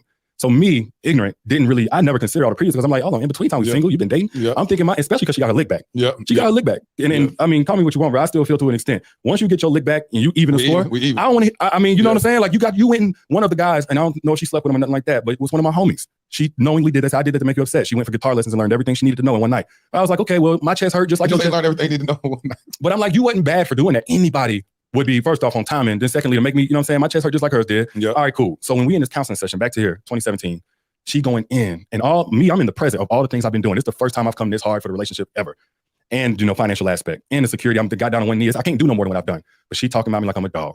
And the only thing that exists is all the negatives. I ain't done a single positive. So he not only allowed her to say that, he said, now you got this hard voice with me already. I ain't even said nothing. That's why he wanted to do this interview with this man. If he can't even handle a therapy session about the pain he has caused another person, do you really think he was prepared to sit down and do this interview where he was supposed to be held accountable? He didn't even want to be held accountable in therapy. He like, you talking about all the bad things that I did, but what about all the good things that I did? Sir, if you was just doing all the great things, we wouldn't be here in therapy. This man a piece of work, y'all. He a piece of work, bro. He a piece of work. He couldn't even handle accountability in therapy. And y'all expect for him to be accountable in this interview? And you see how he get mad, pointing his finger? I don't like pointy fingers. Don't do that. Who he talking to like that? That's why I'm like, look at him. I'm like, we see a different side of him right here. He like, how dare you? Like, sir, and he just dismissed everything he put this woman through. That's crazy. You don't say a word. Not until y'all come back on another session. So it was tough because I'm like, man, my feelings are obsolete the moment that she talked. And she crying and everything. So I get it. But I'm like, man, this ain't it for somebody who already deals with shame, wounds, abandonment, all this other stuff. We did do like one more session. And in that time, I found out she was texting a personal trainer under a woman's name. She had been searching them on Facebook. She had lied about some other stuff. So after that, bro, she went and said some things that weren't true in the counseling. I didn't want to go no more. You just say, I'm not going. No, because I felt like, Again, more on Danae. Nothing on Derrick. Nothing. We don't have nothing on Derrick. Nothing. Just based off of what his mistresses have said. But he never gonna talk about that. But he'll talk about Danae though. You're not even approaching this genuinely. And at this point, I was questioning if I wanted to go through with the marriage. I was about to ask you. So y'all still, but you didn't end the engagement. Didn't end anything. A big repetitive pattern of I'm pissed, I'm detached, I'm mentally checking out, I'm gonna show up as the worst version of myself, but I ain't letting you go. So that's a little bit of ego. It's a little bit of abandonment wounds, whatever you want to call it. We both didn't let each other go, no matter how much we was detaching. That's interesting. I want to stop part one right here because when we come back, I want to talk about when y'all decide to go through with the marriage and then what happened and what got us here at this point. Listen, make sure you tune in tomorrow for. Jeez. Hold on. Let me hold on. For part two of this. Thank you so much. You've been very vulnerable, being transparent. I'm over here gauging to see if you're going to be lying and all this stuff. I said, no, you've been authentic. If you ain't been authentic, you're a good liar. Well, I teach acting and I'm a director. But if you lying to me, I just need to go back to my. And this part right here, the end, when the host is trying to convince his audience that he's being transparent and honest and all of that, sir, you haven't even asked him any real questions for you to even gauge if he's being honest with you. What are you talking about? This man just been sitting up here talking. That's why I'm like, when you do an interview, you just do the interview. You allow your audience to form their own opinion about the interview, not you trying to persuade them. That's manipulative as well. That's why I'm just like, I don't trust them. I don't trust them. Let the public form their own opinion. We about to go to the next part. Or should I do the next part?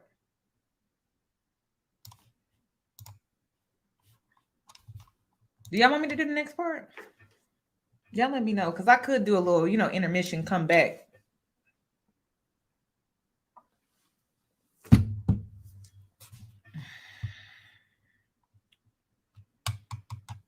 Yeah, you don't try to persuade your audience. You let your audience come up with their own opinion regarding the interview that you conducted. Okay, let's continue then.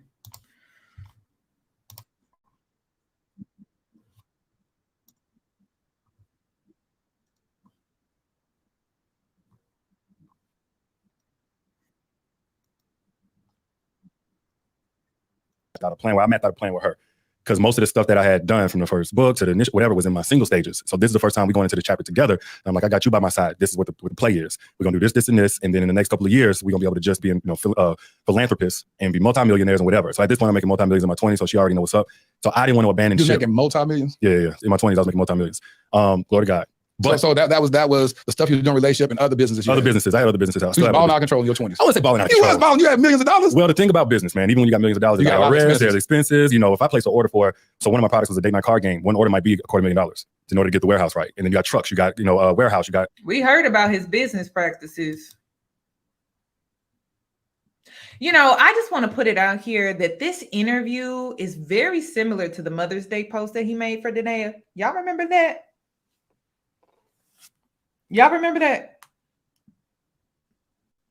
Where he was saying, like, it was the worst Mother's Day. It was the worst Mother's Day post I've ever seen. I was like, oh my God, did he really write that? This whole interview is like, it's mirroring that Mother's Day post that he had created. I just wanted to point that out. Let's continue. Payroll $70,000 a month. But the biggest thing was, hold on, you ain't just 30. Your payroll was $70,000 a month. Yeah, man, at its height. It fluctuated depending on who I had on. But if I had a marketing director or whatever, it was about $70,000 a month. So you was running this like a for real legit business. It was a for real legit business. Yeah, you wasn't just sitting up there saying, "Oh, I'm doing this like a little mom and pop stuff." Just don't. You had, like you said, warehouses. Yeah, man. Yeah, infrastructure. But I still had to work to make money. And so for me, I was like, I want to be home. I want to be home with my babies, but the first couple years as they're infants and toddlers, and we send a game plan, and I'm like, it's going to look like this, this, and this. I'm going to have to grind. I'm putting some stuff together so we can have residual money. And then with that, we had this whole plan, basically multiple homes, mama's coming down and moving. And I was like, I don't want to abandon ship from all of that. And of course the pressure and so on. But man, we were breaking down toward the end, man, even in the engagement. And then what made you press forward? Exactly what I said, the pressure, the plan, like don't give up on it. Like somehow, some way we still got to make this work. And then how'd you recalibrate and say, let's get married? Honestly, we just went through with the wedding. You kind of riding that high. Her uncles came down. I think I said in my previous videos that it was giving, he felt pressured to marry her. I think the pressure was from her family. I think the pressure was from the public, like how it would look, how it would make his image look. I think the pressure really came from all angles, but I remember saying that, like, I think he married her because he just felt pressure to do so. And also pressure from his own mother, who's a Christian woman. And y'all know how they are, you know how mama is, the Christian mama, you know how that is. So she probably had to talk with her son and convinced him that he needed to marry her. So, yep, he just confirmed that. Unfortunately, her dad had passed, so he wasn't there, but that male presence was there on her end. A little bit before that, I had talked to her mommy. Her mom didn't have the greatest relationship, but she gave me a blessing to marry her daughter. So all of this stuff just felt like it was coming full circle. So on the wedding day, my mama there, my uncle, my girl, everybody on both our sides of the family is there. It's beautiful. And it's like, all right, maybe now we can kind of wash away some of the stress that was going into here of planning the wedding and all that and get back to the plan. We're gonna save the world, and we also gonna break generational curses, and we're gonna raise up these beautiful children. And what happened? Not that. It was about a good week or two of us having a honeymoon phase, a honeymoon break. But again, I was still, just my experience was, okay, I clearly haven't been perfect. Actually, in the engagement, it was after the counseling session. I went and had lunch with a girl. And that's when I got kind of shook, like, man, you can't go back. And I didn't sleep with her, but that was cheating. That was totally, wrong or what have you. So all you had lunch. You didn't get a hand job? No, but we had texting and stuff. So I had inappropriate conversations and stuff like that. But somebody you messed around with in the past? No, never messed around with her before. But it was a girl I was clearly attracted to, and I knew better than to go and even have lunch with her. And I went, sneaking around. He never wants to talk about how he slipped his, in her, it was, oh, we just met up, and yeah, that was definitely cheating. We trying to get to the part where you actually fell into the vagina. Does that ever come up at all? It's just, I'm just texting and I'm just meeting up with girls. That's it. It's jeez. Kind of stuff. So did you have plans to smash? Keep it 100. No, I ain't gonna lie to you. I'm trying to think back, but you're talking about 2017, 6 years ago. I absolutely would have if we got into the same vicinity. But at that point, I was just in my feelings. And like, man, I just need to get away, be around a female, whatever. But yeah, that was in like mid 2017.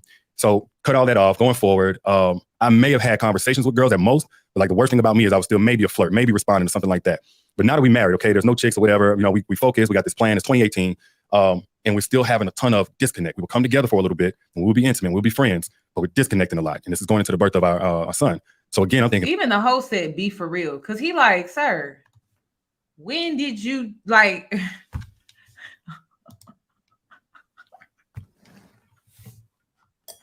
I'm sorry. Sir.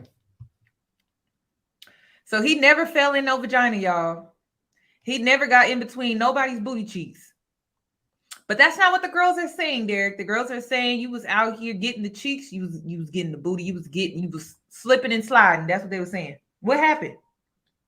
Pregnancy emotions, it's always something. But then on my end, I'm just wearing thin. It's been a year-long engagement, which was, you know, really tough for us both, I'm sure. I know something is wrong. No, I ain't doing everything perfect, but I'm trying. At this point now, I'm just I'm opening up the doors on everything financially. I'm talking about new Range Rover, new this, new that. Then I'm still rubbing feet. I'm still asking how her day was, trying to be emotionally connected, trips out the country, just whatever. Because I'm thinking maybe she doesn't feel invested in, or maybe she don't feel soft life enough. So it would happen for a little bit where we're good, and then we would kind of disconnect again. And then baby boy is born. And then now we kind of riding the high of that. So it was a lot of volatile ups and downs, go through the whole year. And now her mom's friend, who claims to be like a prophet, we go and meet with her. And this started the kind of, I call it honestly, a little bit too far, the super religious thing that started happening. And the prophet friend of her mom was like, y'all gonna have a lot to go through, and y'all going this, that, and the other. And then she started speaking, and I ain't like that. And we kind of clashed about that because it's connected to her mom. But this is the first year of the marriage where it's like, man, now we're really, really falling apart. She said, y'all gonna go through a lot of stuff? Yeah, I mean, honestly, it's almost like the Zodiacs to be like, yeah, today you're gonna blink. Like this, yeah, it's life. We're gonna go through life. You know what I'm saying? Today you're gonna blink. I just was weirded out by the whole, I didn't understand at that time prophecy, and I believe in it now. I've met totally legitimate. So when you look back on it, was she right or wrong? Yeah, she was bad about that. Yeah, she was absolutely. We went through all kinds of stuff, absolutely. But for me, it was just a weird dynamic to introduce. Early on in your marriage, like yeah.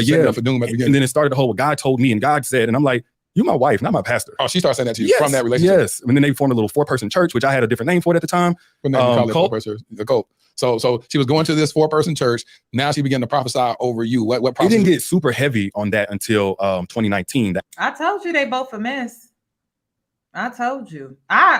It's believable because we see it in her behavior, y'all. I'm sorry. This part seems believable. But again, he's speaking on her, and he's supposed to be speaking on himself and holding himself accountable. We have not heard much from Derrick in what he was doing during this time. We know what Danae was doing. We could put 2 and 2 together about how, you know, she has some issues, especially when it comes to religion, like an unhealthy, I don't know, coping mechanism with religion. You know, it's a little extreme. Okay, but sir, we're here to talk about you though. The actual prophesying and reading prayers off a piece of paper and stuff like that. But it was 2018. This is when I got the haircut by the girl that I used to deal with whenever we were single. Now, I'm thinking it's okay, and I hope she don't feel no kind of way about me saying this, but we got to be real. At this point, I honestly thought she had transformed, like transgendered over. She wasn't as the same person, okay? Like definitely homeboy. Looking at the one that cut your hair. The one that cut my hair. Okay, all right. So when I couldn't get people to cut my hair, and this became a big deal. This was like one of the major fallouts before we really started to just plummet. The girl that posted me, I was at her barbershop, but she posted me and put hearts on it or something like that. But at this point, hope she don't get offended. She looked like a boy. And I saw that she looked like a boy. I'm like, oh, it's all good now. Yeah. You know what I'm saying? People, this is a new age. She a man. She living her truth, his truth, what have you.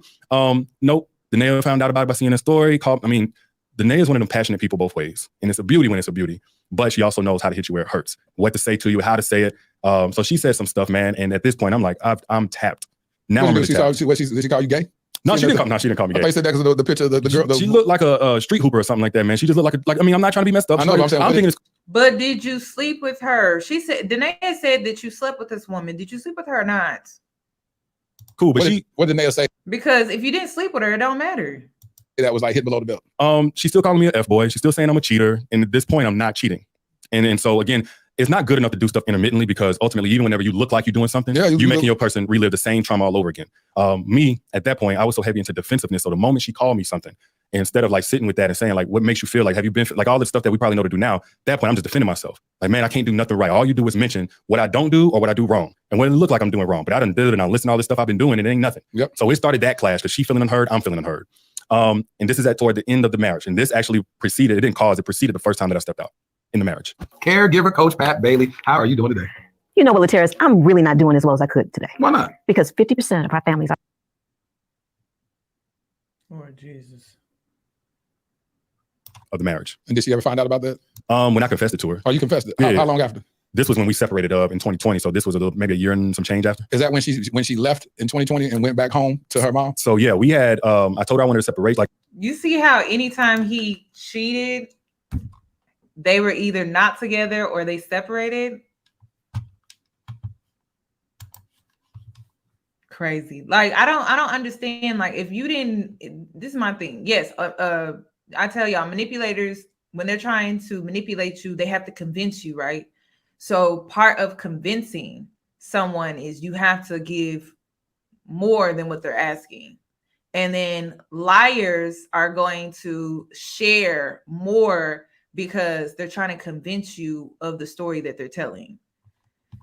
So it's going to feel like word vomit, like just unnecessary. And manipulators like to throw at you unnecessary information to keep you distracted from the truth. But then liars are going to overshare because the story is made up and they're trying to convince not only you, but low key themselves. Good liars believe the lies that they tell.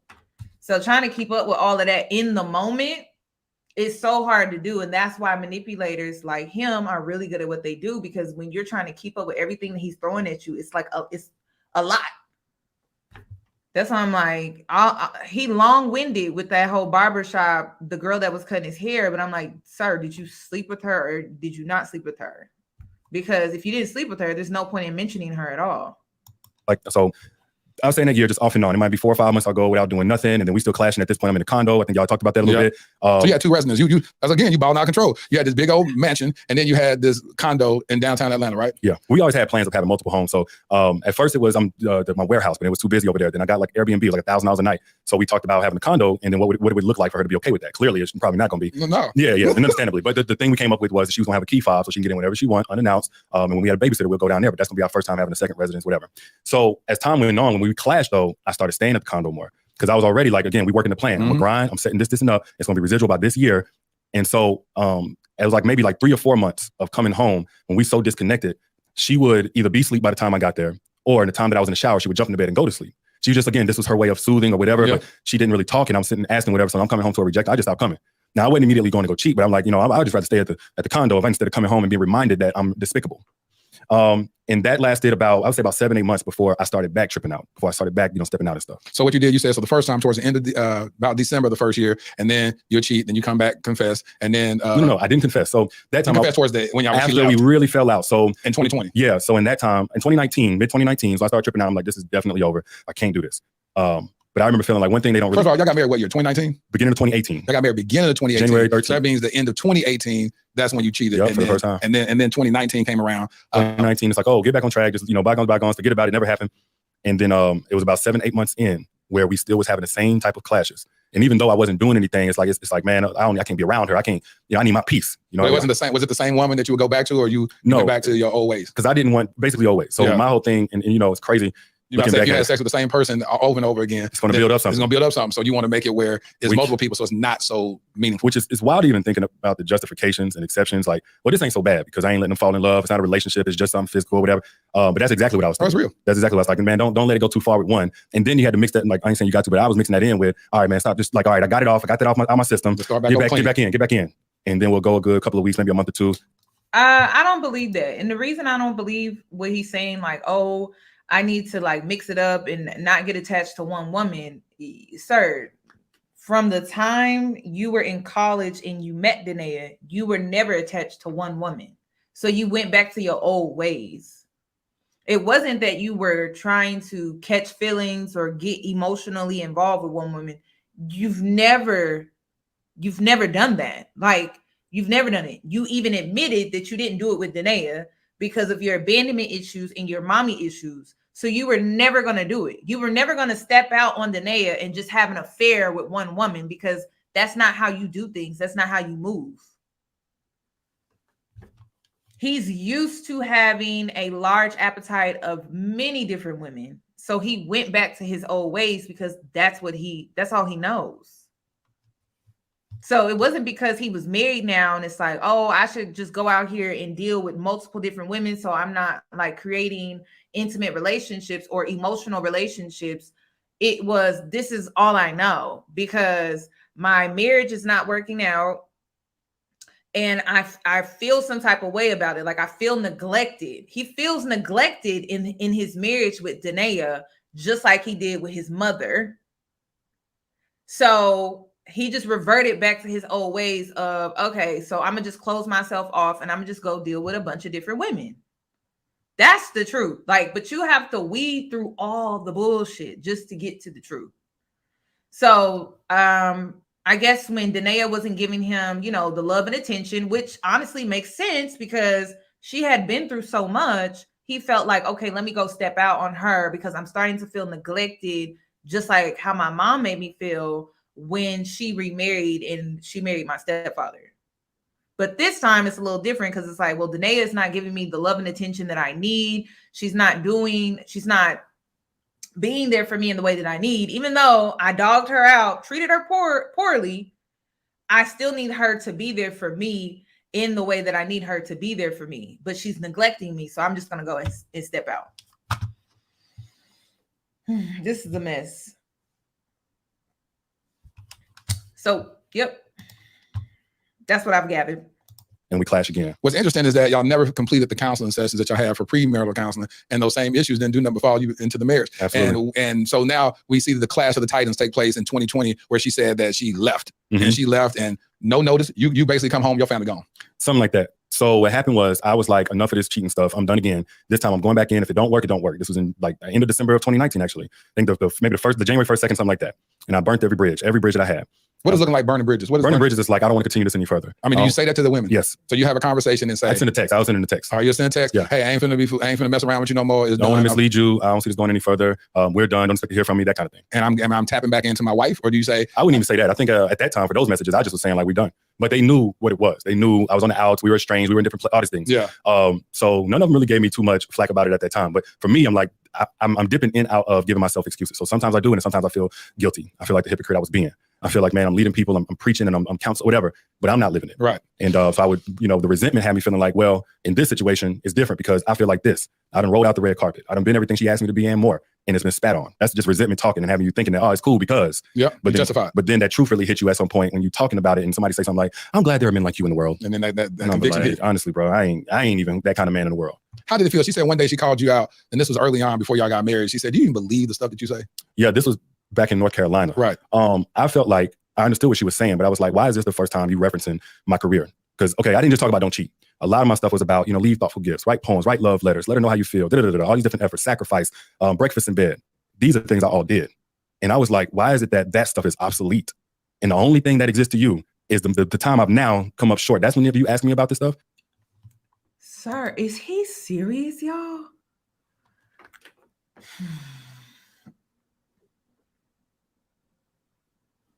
Is he serious? It's like he wants to like minimize how he came up short. Like putting your penis in another woman. And it's not just one, it's not just two, it's not just one woman, it's multiple. And then you've done it since I've known you. This is who you are. So I can see how Danae may have felt like, sir, are you be freaking for real? This is crazy. So let me guess, it's Danae's fault. Yeah, and it's interesting because, of course, that is an eraser. If I gave you a car, gave you Birkin bags, if I bought you Chanel shoes and all this type of stuff, but I can't be faithful. She's like, I don't give a damn. You keep all this nonsense. I want you to, what's free is fidelity. Yeah. Give me that. Absolutely. And at that time, I'm not thinking like that. Of course. I'm measuring myself not just by I eventually was unfaithful. It don't seem like you thinking like that right now, because if he wouldn't have brought any of that up, you feel righteous in your ways because of what you did do for her. And you feel that she should just be grateful. And my fuck up shouldn't be a big deal. And ladies, how many men think like this? How many men think if they buy you this or they doing this, they paying for this, they feel like they can just be out here doing what they want to do, and you should be grateful because there's not that many men out here doing it, not that many men that can do it, can afford to do it. So you should just be grateful that you're in the position that you're in, and I should be able to go out here and do what I want to do. And yes, I'm a fuck up, but at least I take care of you and I pay for this, and this. That's why those transactional relationships, they not for me. They not for, I'll end up in jail somewhere. That's why them transactional relationships will never be for me. They will never be for me. You got to get somebody else for that. That's why I take my black ass to work. Myself by the times that I went to sleep with her in that bed knowing I wasn't gonna get none, and she turning over for 3 months. Yeah. So I'm looking at it now, understanding. But exactly what you said, sometimes the good ain't worth it, depending on what bad it is. When did she, and we go back to that, when did she actually tell you that, hey, I had been through this sexual assault early on, a couple of weeks before we met? This was in Greenville. So I didn't get the full scope for years. I didn't know the timeline. She had just told me first, she told me, okay, it was this person and it was before you that I got raped or what have you. That was in North Carolina. So that had to be like 5 or 6 years in. So that was the first time. She just kind of just said it real quick and just went about it. Well, it was kind of like in the middle of some type of conversation, some things we hadn't told each other. She revealed that, and I was like, I don't even know how to handle that. I don't think either of us knew just how much it affected her, of course, or our sexual relationship. Because every time I think anyway that we was having sex, I think it kind of re-traumatized her. Yep. Because especially not to get graphic, the type of affection I show and the way I move in that bedroom, and then on top of that, the porn saying this is intimacy. Yep. So I didn't know what she was going through in sex, after sex with me. And because of what she had gone through before. And it was always expressing in different ways. But I mean, it was me trying to piece it together like, oh, this is why I get the type of anger and rage that probably was meant for such and such, but is now coming towards me. That's real. When did she reveal like the next layer of it? You said she give you a piece here. And then when did Why are they speaking on her so much, y'all? Like, it's sickening, isn't it? Like they're talking about how she should feel. Like they're talking about her feelings. Like they're talking about her feelings. Like, how can you speak for somebody else and how they feel? I hate it when people do that because that's a manipulator. And then you're first of all, you're bringing up parts of the story she never told, and then you're speaking for her about how she felt. Only Danae can tell us how she felt with this part of the story that she never told. I just can't believe this. I can't. And then you're speaking on her trauma. And you're speaking on her trauma and you're telling us how she felt. Disgusting. It finally hits you like, wow, this is connecting the dots of all this. So after our the separation in February of 2020, when I woke up and the family was gone, I had been asking about seeing the kids and how could we work that out, and she jetted. We went up and down to whether or not we was gonna make the marriage work. We was gonna try to anyway. And so one of those efforts later on was with a trauma recovery specialist or something like that. I think she mentioned her before, Dr. Smith. Yeah, she had all kind of counselors and therapists. Yeah, we went through quite a few, but that was whenever she dealt, because she knew how she had the competence to really deal with that. Right. And it was again permeating. So, of course, what's gotten sensationalized is my part and all the things that I did, but we were dealing with the twofold issues before there was any infidelity. And part of it was how she showed up in conflict. That's when we went in deep, and then the therapist was steady helping me become an ally to her, because I was like, I don't want to traumatize her. Like, this is still a woman I love. I want to make it work and stuff, but how do I help her if I can help her heal? And it meant like certain exercises to get her comfortable with my touch, knowing that I was safe, I was different. So that was it, man. I was saying about the summer, maybe like May of 2020. Yeah. To put it all together, it was a couple of months into the separation. And so when y'all were separated, y'all were still working towards helping the relationship? Here and there. So, any little argument or whatever could cause her to ghost. There was a couple of times I just, I honestly thought it was over a few times, but I would try to keep in contact with the kids, and she may ghost me for a week or two and I can't talk to nobody. But most of that we were up until I would say about May or June. And then that was whenever it was like, we're getting divorce lawyers. She's basically let me know it's over with. I don't care what you do. And during that time when she left, did you find that as an opportunity to say, okay, she gone. I don't know what happened to this marriage anyway. Were you like, finna wild out again? I'm single now. The only time when I started wilding out was when my birthday came in July. Before that, I was just flying up there.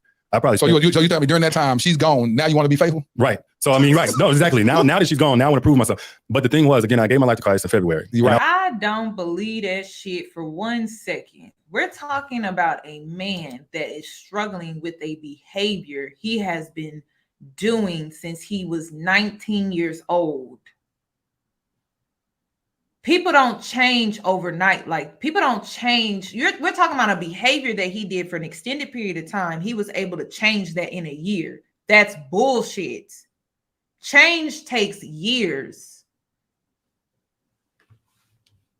Getting rid of a habit, and a bad one, it takes years. It takes you relapsing sometimes. It takes you going back over it. Just basically getting sick and tired of being in the position, knowing that you need to do better. But it doesn't change in a year, especially when you're not even holding yourself accountable.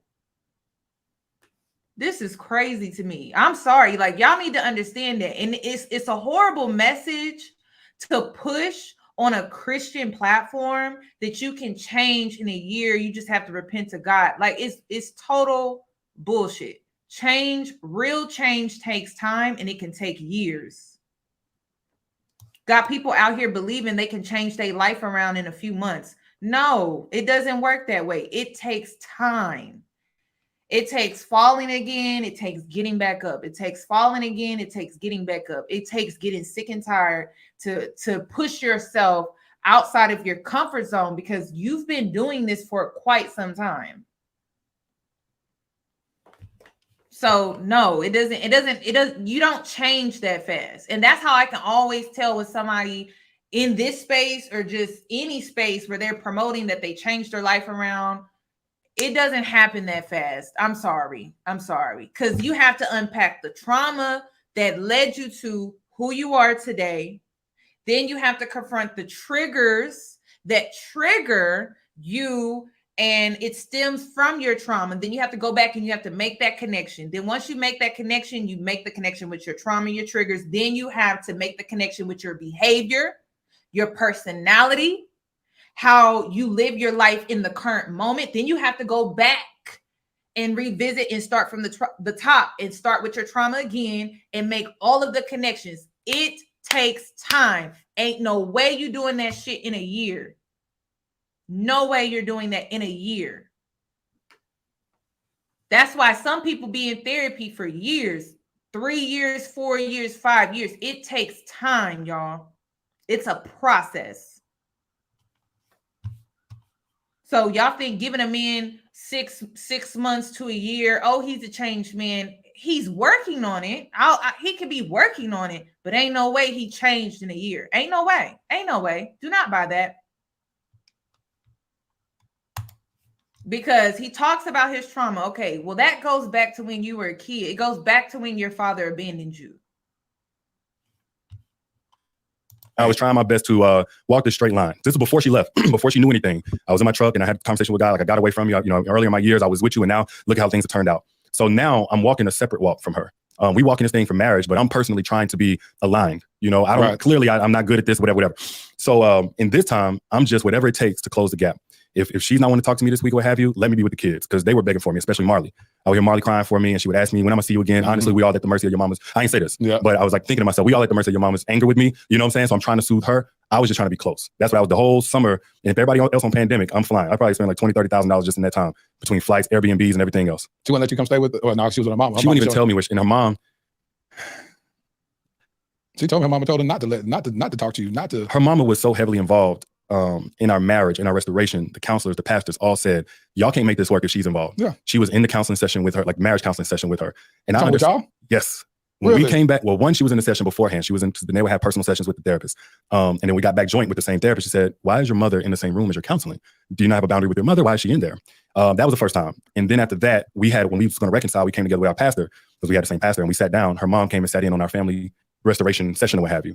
I understand to a degree, though, because she's seen her daughter go through so much. Any parent, I'm sure myself, it would be like, nah, whatever it takes. Don't care what rules I'm breaking. Don't tell me no Bible verses. I'm here to make sure my baby is good.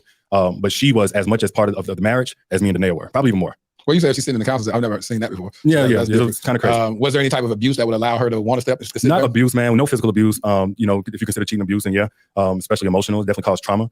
What do you mean if you consider cheating abuse?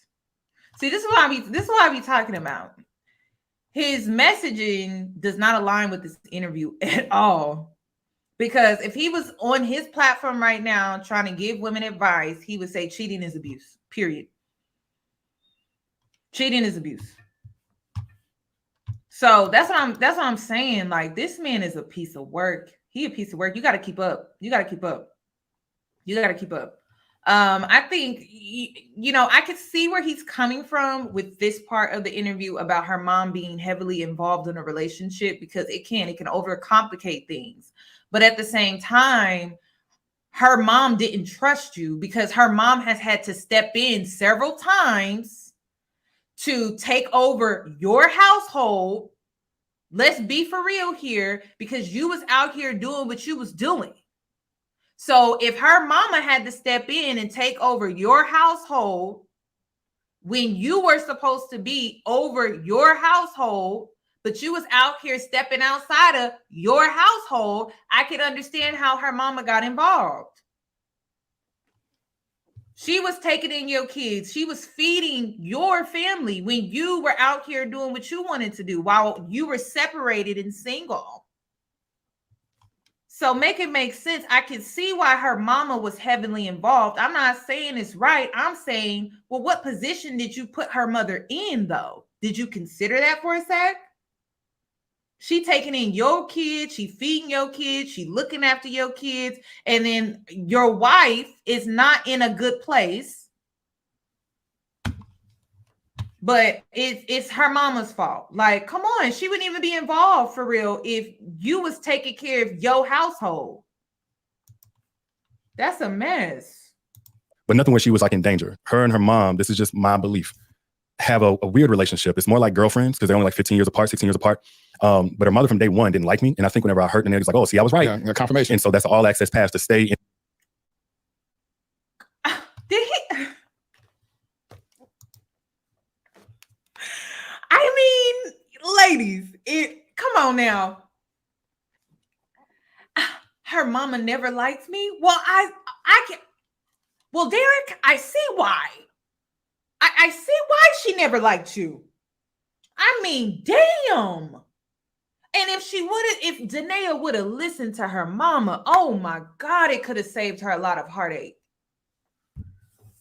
Come on now. That's not even fair. That's not fair at all. That is so not fair at all. That is not fair to throw her mama under the bus like that when she's been supporting your wife while you're out here treating her in the way that you've been doing. In the relationship, no matter what. My belief was I've done my wrong, but we as adults, we're 30-something years old, we're not children. And we have professionals that are involved. Right. We have godly counsel that's involved. And we both professed our lives to be, Jesus. Like, Jesus, our Lord and Savior. So we're going by this construct now. It's time for mom to get some healthy separation. Which is leaving in Cleveland. Leaving in Cleveland. So love on, I'm talking to Danae because honestly, she's a gatekeeper. But to that point, yes, she was with her mom. Her mom would often speak over her while we were on the phone. All kinds of stuff. And then, that's one of those things that I still got to work on my heart. Because like I said, when I mentioned that, your whole... I said, is he gonna cry or is he gonna get mad? Well, look, I'm not trying to stir up nothing because again, I get her mother's MO. Participation. The reason why it was to be protective. But then, and then I was right, and that's the kind of thing that's going on. But to your point, the entire time we were trying to restore, all the way from February, March. Now we done flew over to churches. There's a lot that's going on. She said that she gave you some homework assignment. She was like, I want to see you. The only reason I see as to why her mom was heavily involved is because he's a manipulator. That's why. And she knew her daughter was being manipulated. That's why she became heavily involved. I mean, probably trying to coach her because she knows that you're going to manipulate her. And then this is a horrible position to be in as a mother. It really is. It's a horrible position to be in as a mother. I'm not even a mother, but it's a horrible position to be in when you know your daughter is being manipulated. She's in this abusive relationship with a master manipulator, and she's seeking you out for help. She's seeking you out for guidance, for something. And it's horrible. It's horrible. It's horrible. It's horrible. It's all around horrible to me. But I don't think it's fair for him to just throw her mother under the bus like that simply because it's like, well, if you weren't sitting up here manipulating your wife, she wouldn't feel the need to be involved. Y'all would just be able to communicate like adults, but you're a manipulator, which makes things complicated. You get stronger with build your relationship with God, get some accountability around you, be more present in your kids' life because like most men, they get to working and doing all this type of stuff that she said she wants you to be more intentional on spending time with your kids. And I think there's one other thing. Are those true? Those three things? 2 or 3. It wasn't to spend time with the kids. And then we kind of had a little back and forth about that because I love spending time with the kids. If they're ever around us, you'll see they gravitate towards me because I love my kids. And that was the whole plan, to get back to where we can both be in. But yes, for a time, I'm gonna be away from the house most of the day. So I had about an hour or 2 per day of quality time that I could do, and on the weekends a little bit more. But what I understood what she was saying, because I want to speak for her, was her saying, I want you to do some of the things with the kids, like wake them up, get them to school, pick them up. The daily task. And we had a little bit of a beef about that. Because I'm like, hold on. You work from home. I mean, I guess she was working, but she was a stay-at-home wife, but then she would help you on some back-end stuff. You saying, that's your role. You got the time for it. Let me go hunt. It was a plan. Yeah. And the plan wasn't just that she be, because that's a hard job. Yeah. 2 young kids, 2 under 2. But I had already invested in a private school, $2,500 a month. So 8 hours a day, 5 days a week. For some 2-year-olds? Two at this point, I think one was just turned 3, Mom just turned 3, and DJ was 1.5 going on 2. You had some little kids in private school? In private school. There's a little school down there because it was too young for pre-K. So it was a daycare, but it was a private school. They had a curriculum and everything else. So they would go there Monday through Friday? Monday through Friday, 8 hours a day. What was the nigga doing then? So this was our conversation where we clashed on exactly what all she was doing. Because then we had babysitters. So she had raised some of these issues like, hey, the house is too big to clean. I'm really exhausted with the kids every day. So I already had said, okay, all I need you to do is tell me. So I made the investment for private school, for the sitter, for the cleaning service to come twice a week. And whenever she had these demands, I'm like, look, I'm willing to do whatever it takes to get it back in your good graces, whatever. But I also want to be reasonable. If I'm working, paying every bill, you don't have to touch anything, whatever. And that includes the fun stuff and investing in the soft life thing. What are you going to be doing? That's what I asked. Because by this time Well, let's talk about this. It seems like she was drained energetically because she was dealing with a manipulator who would make her do mental gymnastics on top of having to work for the manipulator and look after the manipulator's kids. I mean, I would be worn out too. And then talk about cleaning a mansion top to bottom. Be freaking for real. Like, that's what's scary about getting with a single mother son. Because they feel like if they doing just a little bit more than what they saw their mom get, like as far as if she got any help or assistance at all, they feel like if they just throw just a little bit at you, you should be grateful because my mama didn't even have that. That's what's scary about dating a man that comes from a single mother household, because they just expect for you to be grateful for just whatever, just whatever. Yes, kids can be mentally and physically exhausting. They can. And men will never know what that truly feels like, because the way children are attached to a mother is not how children are attached to their father. It's just not the same. It's not the same. It's just not the same. Women can't even go to the bathroom, let alone look after themselves without, especially kids that are under 3? They had kids under at least 5. At least they had kids under 5. They will never know what it's like to have a kid just attached to you constantly. You can't even use the bathroom. You can't even take a shower without a kid being right there. They'll never know what that's like. Someone is constantly pulling on your energy 24/7. That drains your energy. She needs to recharge herself. And it's not always, hit the gym. It may be like, maybe she just needs a spa day, or maybe she just needs a day where she doesn't do anything at all, so she can recharge herself, so she can attend to her kids in the best way possible. Isn't that what this whole femininity movement is about when it comes to men wanting women to be more traditional? Okay, well, that involves them being able to look after themselves properly. Yes, Danae mentioned some financial issues because her phone was cut off. And the renting of the house. She's not working with the company anymore, actually. She wasn't working anymore. She had been said, I want to do my own thing. So I was like, whatever you want to do, I'll invest in. I want to support you. So I'm like, you're not working in the business. So what did she do? She had a clothing shop or something? Nothing at all at this point. She had talked about real estate, and I paid for whatever it took for that, but she didn't really pursue it. I think at this point, she actually started doing the travel thing with her mom. And so, I helped what I could with that. But travel thing is a travel agency? She had a travel agency with her mom. Her mom and her had their own business, what have you.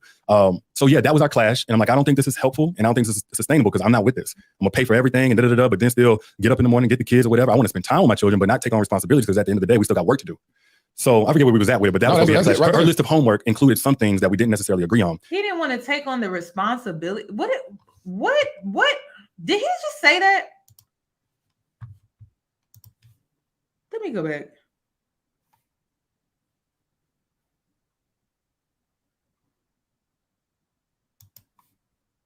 Pay for everything and but then still get up in the morning, get the kids or whatever. I want to spend time with my children, but not take on responsibilities, because at the end of the day, we still got work to do.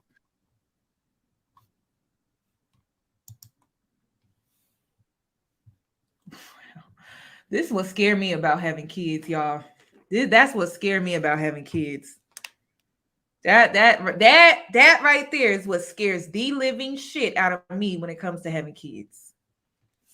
And wasn't this the man that said he always wanted to have a family? He always wanted to have kids, but he didn't factor in how he needed to be there in other ways outside of just having fun with his kids. Ladies, please vet these men. I don't care if you're married. Please vet these men before you decide to have their kids. Because, baby girl, it's a hell no. I would never have a kid with a man like that. I just want to have fun with them. What?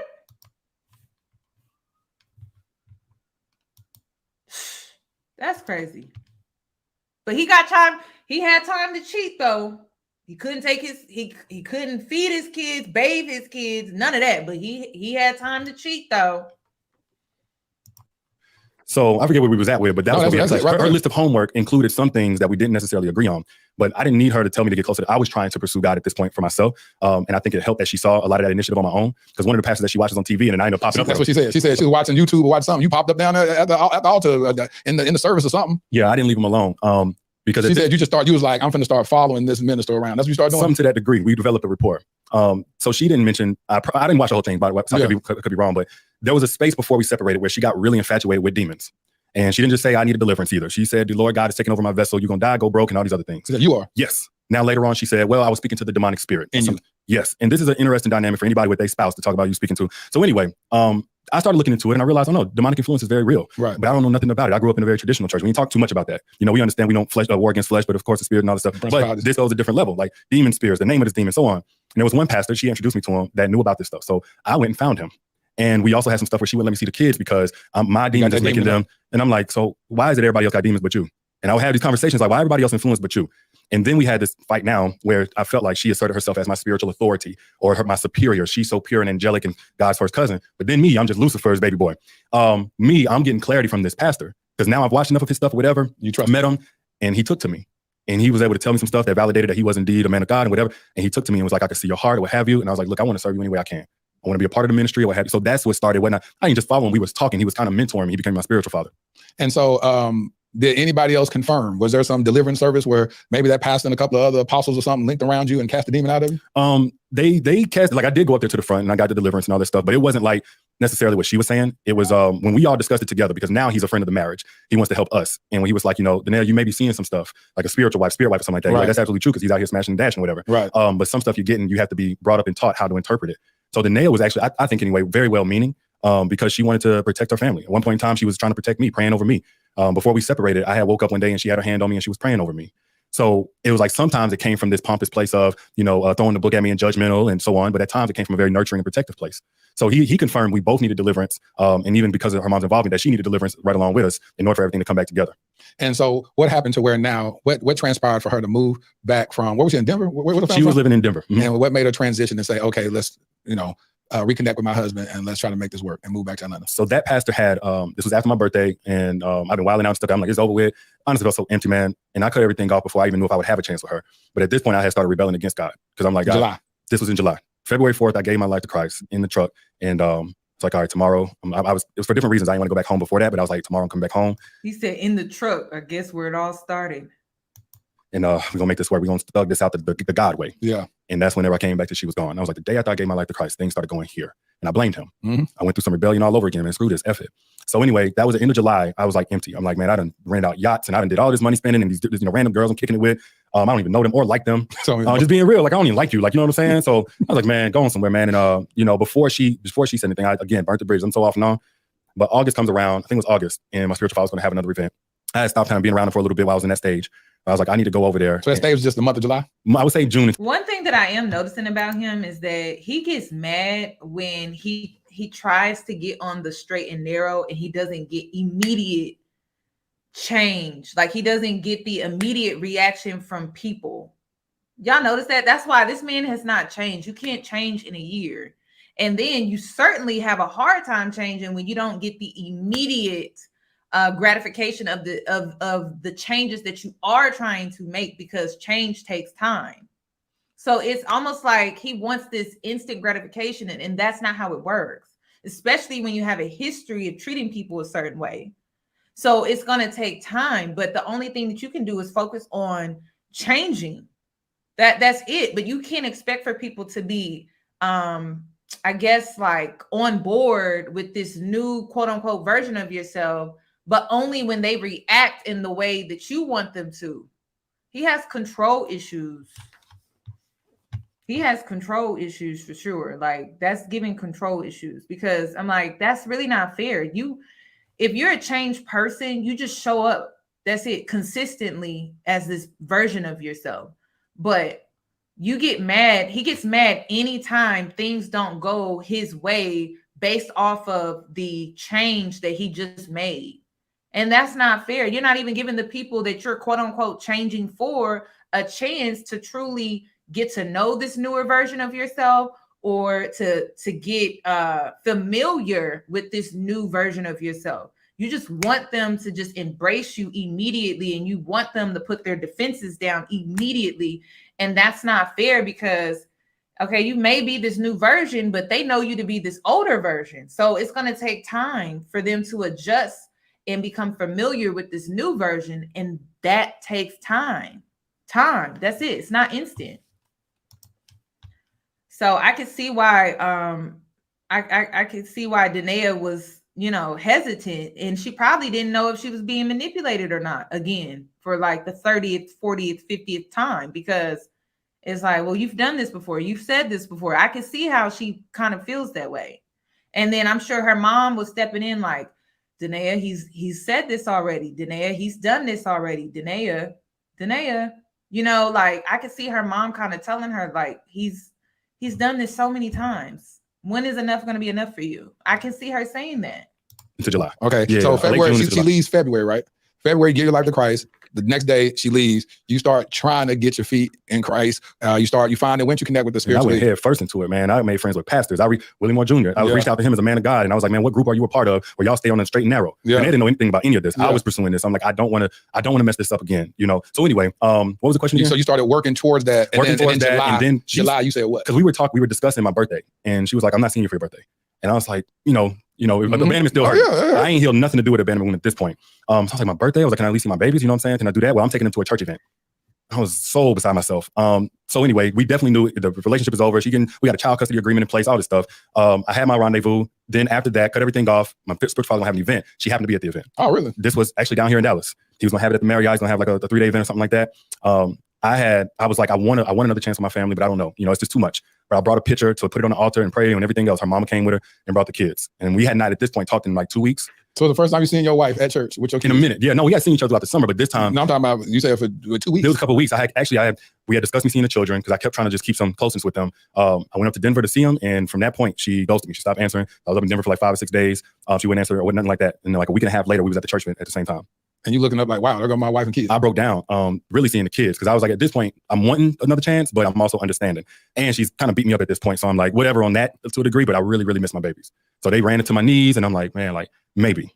And so he had the sermon. Afterwards, he offered to see families that were trying to restore. And that's whenever we had the session. Her mom came in and sat right down with her as we had our family session. And at some point, the pastor said, why is mom here? And then, so they came visit. You weren't living in the DFW Metroplex at this time? No. Neither one of us were. But basically, that was the point where we said, we're going to try again. That's in that conversation. Did her mom co-sign on that at the time? She just kept listening and nodding along and stuff like that. So I don't know the conversation with her mom, but I guess she did. I don't know. And then y'all decided to let's do it again. And decide to what? Move to Dallas? First month is I'm gonna spend up there because she wasn't ready to part from her mom yet. So I got another Airbnb for 30 days. Right. And then we moved down to Dallas together. And we moved to another Airbnb while we found a place. And we started the restoration. And this is where, honestly, bro, the whole thing, this was like one of the most beautiful things that was happening. I could tell some distance happened with her and her mom because I could always tell whenever she was close. She would come, man, I'm talking about, she get a call, come back, and she hates me. Now it's some distance. Now we're starting to reconcile. Now we're talking. We're still going through with therapy. We crying, we expressing, we forgiving on both ends. Because everybody know about my sins, but there was some stuff she, what I'm saying? So the kids are seeing it, and this is when I wrote a book, Healed Together Hurting Each Other, but I wrote it based on all the things we were doing. We had a schedule now. So we went through that process. This is toward the end of 2020, I think. Things ain't perfect, but we fighting for it. We in church together, we serving in church together. We praying most of the time together. We doing warfare, all of it. And then comes 2021. What happened in 2021? March of 2021. I think it was the 22nd or 23rd. No. Actually, a little bit before that. A month prior, my auntie passed. It was my mama's only sister. And that was really tough for me because she was always one that was most proud of me outside of my mom. And 2 weeks later, my stepdad passed. And so we went to, at this point, man, I don't take losses well, death or nothing. So I'm messed up. And as we were preparing to go there, maybe a week prior, we found out we were pregnant with our third baby. We couldn't even enjoy that because it's so much compounded grief. And she's just like, I got you. I'm here for you, etc. So we go to my dad's wake. And like that evening, there's a girl from the separation time, my birthday time, that's doing an interview. And I'm like, I ain't got time for this. I'm just like, man, I ain't got time for this. I done got beat up fighting for this family. I done got beat up in grief. I done got, the financial. Again, it's, we were separated, but this girl I did deal with and I slept with her. But we were separated though. We were on break. Piece because I had to work to eat. So I kept payroll and I never kept making money. Because at this point, I'm just all family, all Christian walk. So now my finances are starting to look a little funny. And then this. So that night we kind of put it away. My dad's my phone is blowing up. I have to put on airplane mode, all this stuff. And I'm like, I got to face them. I got to face them. Who was it them? Them being the people that supported me, the public. Because, of course, I didn't talk about this and and here it is. I knew at some point I would talk about it, but I didn't plan to talk about it until our family was stronger. I would say that's pretty darn impressive that out of all the dirt you did, it took that long for somebody to say something. Yeah, I think it had something to do with, this may have been the first time I cut people off the way she wanted me to cut them off, as opposed to really friendly. And that's what she also said. She said, cut them off and get a new phone. That was the other not only, it was get a new phone, get a new place, throw out, a whole lot of stuff. Whole city, yeah. $60,000, $70,000 worth of furniture, sculptures, paintings, clothes. You talking about do what? Get rid of it? Throw it away. I wish I knew you. Don't sell it. Don't give it away. Gosh, I wish I knew you. But what you talking about? You just throw it away. I know you gave it to some people. It was one or two things I gave away. Because when my family found out I was gonna throw away all this expensive stuff and sculptures and stuff, it was like, no, I'm coming up there. But most of it, no, I literally had to show her I was cutting through my custom paintings. She's talking about the spiritual stuff. She had been hitting me with all of that stuff. But I was and you really tore that stuff up? I did. You took your clothes and everything? It was a show of good faith. Because even though I didn't agree with her, but I was like, you've seen enough actions of me trying to do it my way. And it ended us up in this situation. Last thing I'm gonna do is still assert myself as the authority on how this needs to make you comfortable. So if she's saying it's triggering her, I was like, I'll give it up. So your family came and got something? Some of my family came up there, was like, nope, we taking this, we taking that. This was actually in the separation, so she wasn't there. And they was like, nope, they found out some thought of stuff, TVs and everything. Man, so we fast forward to 2020, like again, compounded grief. And then I'm like, I want to face them. At first, she was really, really pissed, but supportive still. She was like, we knew this was gonna come. I'm 10 toes. You know what I'm saying? I got you, da-da-da. And then we come. So hold on, so I get that you really want your marriage to work then, huh? Man. I never would think that, and that's why I said you gotta wait, can't pass judgment on people. I literally assumed that you were stuck in a marriage, you were getting along just to get along, but your heart was really wanting to be in these streets and smash all these women. No. You're saying that what I'm getting from you, you ain't even saying this, but what I'm getting from you is that, no, I really want the marriage. You see his face when he said that? Like I said, this host had to walk on eggshells. He had to tiptoe around this man. Look at his face. Marriage to work. It just so happened that I was doing this stuff behind the scenes when I felt neglected and felt this type of stuff. You really want to be married? Absolutely. I wanted my family. I wanted to be married, but I wanted us to stay cohesive. That was the biggest thing on my mind. Stay in the house. So answer this real quick. So be married or want your family? Meaning, would it be okay to have this perfect hybrid of a relationship? Hey, he asking too many questions. I have a propensity to smash chicks on the side. Can you be okay with that? I'm gonna give you this soft life, give you this wonderful life you live in. I love my family. I'm gonna be here for my kids. Hey, I love them. I got 3 kids now. This is amazing. But just let me go out here and smash some people time to time. Would that be the perfect world for you? No, that'd be hell. Wow. Because it was hell when I was doing it behind her back. I wasn't happy. I was coping. She actually offered up for me to be with other women. And I think this may have been after she saw something on my phone but hadn't told me. But she said, what if I just allow you to have other women? And I was like, I thought it was an opportunity to talk. I'm like, no, I don't want other women. I want things to work between us. And even as I'm looking back at it, really, brother, it still shouldn't have come to that because I was reacting. We're not doing good or whatever. Instead of being accountable to the principles of the marriage, my vows, I was accountable to. And y'all think Danae is leaving this marriage? Y'all think Danae is leaving this marriage? Listen, y'all let me know when the divorce is final. Do you hear me? I ain't believing none of this. I'm just waiting for the announcement where we have decided to work things out. Buy our book. We have a new podcast because she was willing to open up her marriage. And you think this woman is going to divorce this man? Yeah. I just want to know when the divorce will be finalized. How I felt. And that was, again, a part of this long pattern of I'll be good so long as I feel good about you and how we doing. But the moment I don't feel good, screw it. So you tell me a perfect situation for you, getting remarried again is a woman that says, I believe a man, because I've had women come to me before. Women have come to me over the last couple of years. And when I've spoken about infidelity in the past, I have women come to me and be like, because it's not normal for a man to be faithful. So let me tell you something, Terrence, if you choose me as your wife, you can go smash women on the side. It don't matter. That don't bother me. As long as you're taking care of the household, as long as you don't let that mess come to my doorstep, I'm cool with it.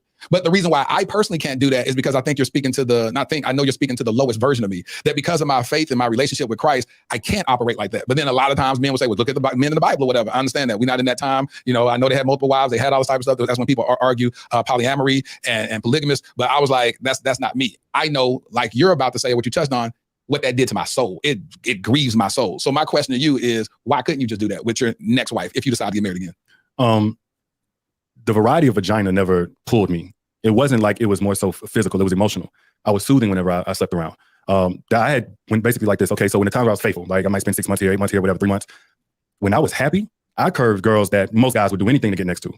But it was when I was unhappy for an extended amount of time, I would at least open the door to have conversations and start there, and then it would go all the way there. A perfect world for me, man, because I don't mind the same vagina over and over again. When I'm in love, it feels new to me every single time. I was fine physically, and I mean, this is why we stay connected in that way. There wasn't a complaint there, right? And I want to be respectful to. I'm not buying that for 1 second. This man ain't never stood by one piece of vagina. So how would he know?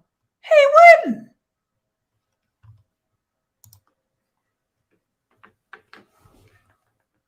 This man, this man a piece of work.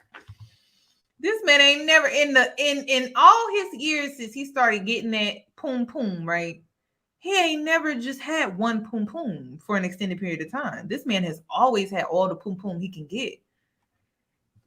Like, what? It's like, I can have this poom poom, I can have this poom poom, I can have this poom poom, and then I can have this poom poom at home, and then I can still have all this other poom poom poom. That man don't know what it's like just to be with one poom poom. He ain't never been with one poom poom his whole life. So you need to go talk to somebody that has only been with one poom poom for an extended period of time, sir. It's not you. It's not. It's not. To her as a woman, because you know she's not my person anymore, and I'm somebody else's wife eventually. But that wasn't my complaint. My complaint was how cold it felt, and honestly, I used to say it. I felt more lonely and single than when I was single. In a relationship, just that rejection, that was just a way that she coped and did her own thing. But that was the part I really wanted. In a perfect world, I didn't feel that. Now, in a realistic world, as a man, I should have had better coping strategies as opposed to coping with women or anything else that would compromise my vows. I should have been equipped and prepared more to deal with that or to leave if I was just so unhappy. But I didn't take that responsibility. How are you reconciling that, being the voice for caring for a woman's heart, but then privately destroying the woman you had at home? Resentment. That was the denial I needed. It was like you would do anything and feel like you right. 6 months is a joke. You know who else? You know who else went 6 months with like no sex? Kimmy's wife from Love Huntsville, and you see what he did to his wife when she was diagnosed with cancer. He was still requiring her to fulfill her wifely duties while she was going through chemotherapy. Y'all be careful out here. 6 months, that ain't 6 months ain't nothing, honey. In doing it, if you feel hurt enough, pissed off enough, disrespected or taken for granted enough. These are a lot of the things that I was saying to her. Like, man, you taking me for granted. Ain't nothing to do with nothing physical or superficial. It's like how much I'm sacrificing for you. But one thing I didn't understand, man, is she wasn't experiencing that. It was like, it's kind of like if you ever been down on yourself, like, man, life is so bad because you got into it with whoever. But then you got to really think like, no, man, my kids is good. My roof is over my head. I got blood in I'm alive.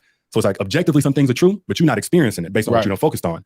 And what I didn't learn until way later was that she never experienced all of these things that was on my mind that I was personalizing that she didn't appreciate. So in a perfect world, man, like it's just one woman. That's what I want. In the last couple of years of the marriage, that's what I stuck to, no matter how I felt. And I know and apparently the world feels differently. So you really. The last couple of years in the marriage, boy, get out of here. Stop it. Oh my goodness. Has any of the mistresses spoke out about this?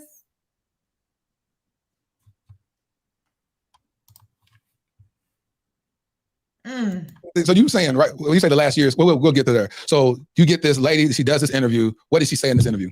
I didn't watch that interview either. How could you not watch a video of somebody talking about you and everybody? I was broke down, brother. I was at my limit.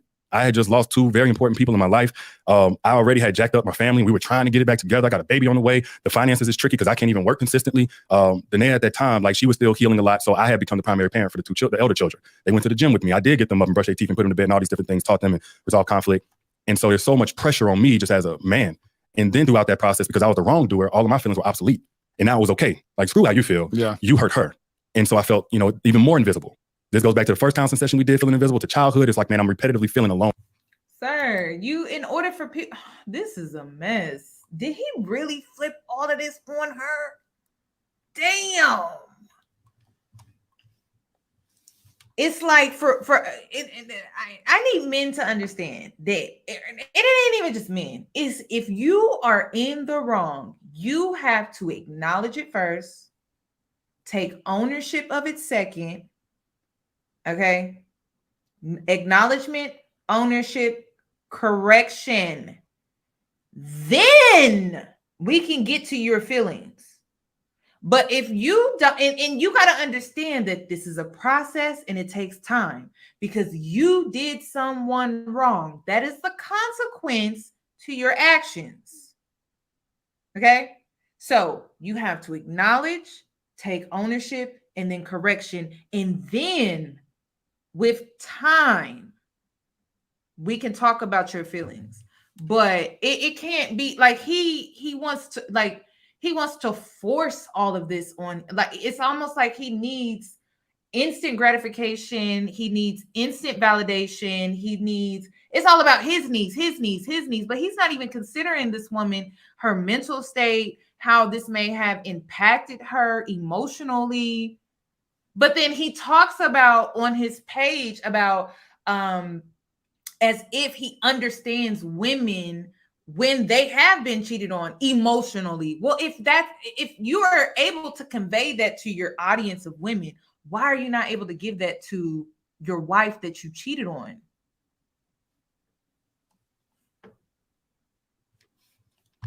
This is crazy. That's why I'm just like, this is crazy. So as we coming back, and I know they done did, I was like, I can't think straight. We get back, and I know I'm gonna face my audience instead of being further more cowardly than I already have been, because no matter what, I want to walk according to what I think is the right thing to do. I faced them that night, but I only talked to what I did in the separation. I didn't tell them I had cheated in the marriage as well. So I was like, again, I want to do this. I want to do this again. And I offered for her to have a voice if she wanted to. Part of our counseling was her having a voice. She wanted more of a voice. You didn't even talk about how you cheated in your marriage in this interview. Every time cheating was brought up, you talked about how y'all were separated or y'all were on a break. So she said, yeah. And then that's when we did the video. In the video, how do you feel about how she represented herself in that video? Well, because you remember, you're the face of this brand. To have her on there when now she's been attacked from the bonnet, which was something very intentional that I was when she came on the podcast. I said, Danae, listen, the last time, I understand how triggering these moments are. I said, so I'm gonna get a makeup artist. I'm gonna get somebody to make sure you look right. I don't want nobody criticizing you on my platform. Why didn't you give her that same level of care to make sure that when she represented herself, she was representing the best light? I didn't look at her and felt like she needed makeup. I didn't feel like that was the missing piece in her being presentable or beautiful. I still, honestly, bro, I don't look at that video of what she had on and see anything wrong. The only thing I can see now from the outside is her body language. And I knew what that was because of, but people in real life didn't know. Both of us were shattered. I'm a bit more poised probably in front of the camera, and also I'm more functional. Like, even when I'm not okay, I look okay. But she was showing it, right? No. It's not about makeup, weave, and all of that. That woman was on the road for, how long did she say she was on the road for? Like 12 or so hours driving. Okay. You put her in front of that camera. You didn't even give her any time to gather her thoughts, get herself together and presentable. We're not talking about she needed a MUA, basically a glam squad. You didn't even give that woman any time to like really gather herself. She had been driving. You didn't even give her time to rest a little bit.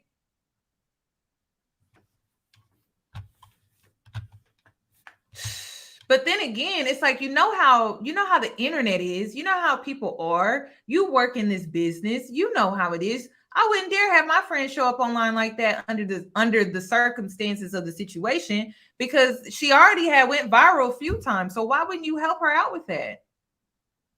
He didn't care, ladies. He didn't care. That he was only thinking about himself. He didn't care. He was only thinking about himself. He didn't care how it made her look. He was concerned about how he looked. So he didn't care. He was like, I need you to cover my ass. Get on camera. I don't care if you've been driving. Like, a mess.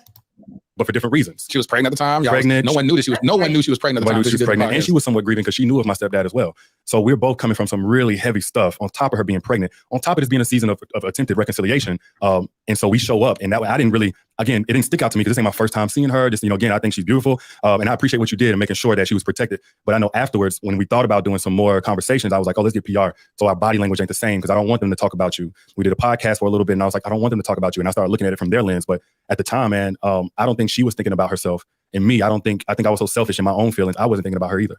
How did you feel when the video dropped and people kept talking about her bonnet and they kept saying, I see why he cheated on her. I see why. And they started making the quote unquote victim. That's all we knew. We didn't know about what she was doing in the relationship. So now she's this victim and now they're victim blaming. She's the reason why her man is unhappy. She's the reason why he's unfaithful because look at how she presents herself. Of course, he's going to want one of these baddies that you see on Instagram. How did you feel seeing that?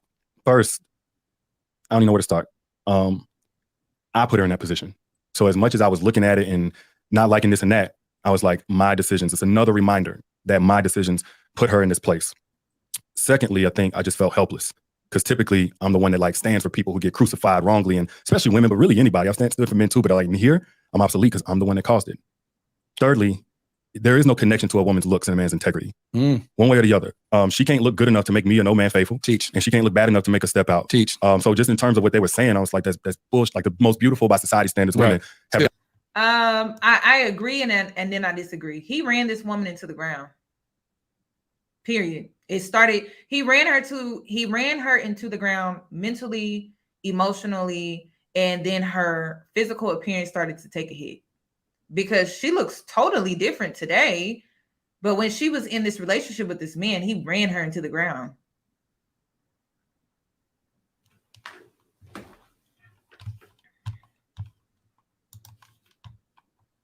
Yeah, I cheated on. Yep. Because it's not about her looks or her makeup. It's about my character. Thank you. Or lack thereof. So again, it sucked not being able to say that and stand for that. And I was appreciative of those who did because they were doing what I couldn't do.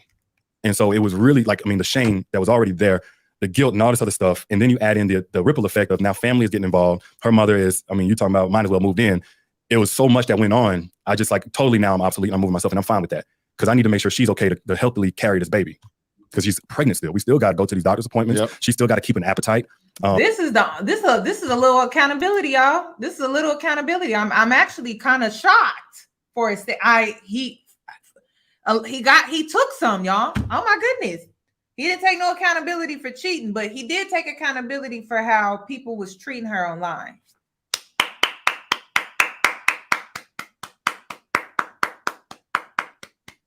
Took almost 2 hours, but we finally got to the part where he was like, her appearance, she shouldn't have been judged based off of her appearance, based off of my actions. Okay. Thank you for that.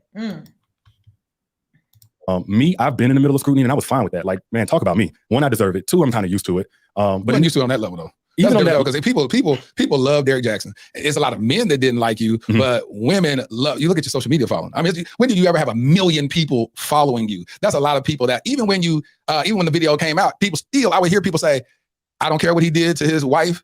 I still find value in what he's saying because he helped me through this and he helped me through this and his video helped me get out this toxic relationship. So no matter how much the world crashed down on you by that, you still had, and I still say the overwhelming majority of people are women that still was advocating for you. I feel a little differently, man. I think not only advocating for me, I think they were advocating for what I stood for and that it didn't just wash that away. What I've gotten from them anyway, because I had people that turned on me and I totally understand. But the people that in real life or even online, they were like, that doesn't take away from your truth.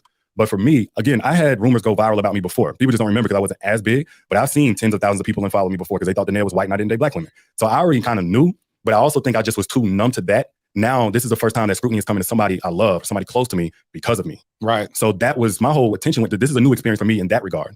That she's not built like that. Right. She ain't used to this and she wasn't supposed to ever have to get used to it. So what was going on in my mind is just the lowest feeling you could probably imagine. Even with trying to tune out social media and everything else, her coworkers, her mama, her whatever, had to see her relive this trauma. And people making talking points because people kind of forget we both human. Yeah. And they can forget I'm human, but I'm like this girl that y'all go from protect black women to, ooh, look at her bonnet. That point. And music videos and stuff like, it's so insensitive. I'm wishing I could say something, but I'm still the cause of it all. So it's guilt, shame, helplessness, fury, anger. Some people that I thought were at least somewhat friends making jokes about it. And it gave me a perspective, man, that on some level, my platform had probably done the same thing. When I talked about people and, especially holding them accountable, I always thought I did it with a level of ethics. And, I'm trying to at least be constructive here.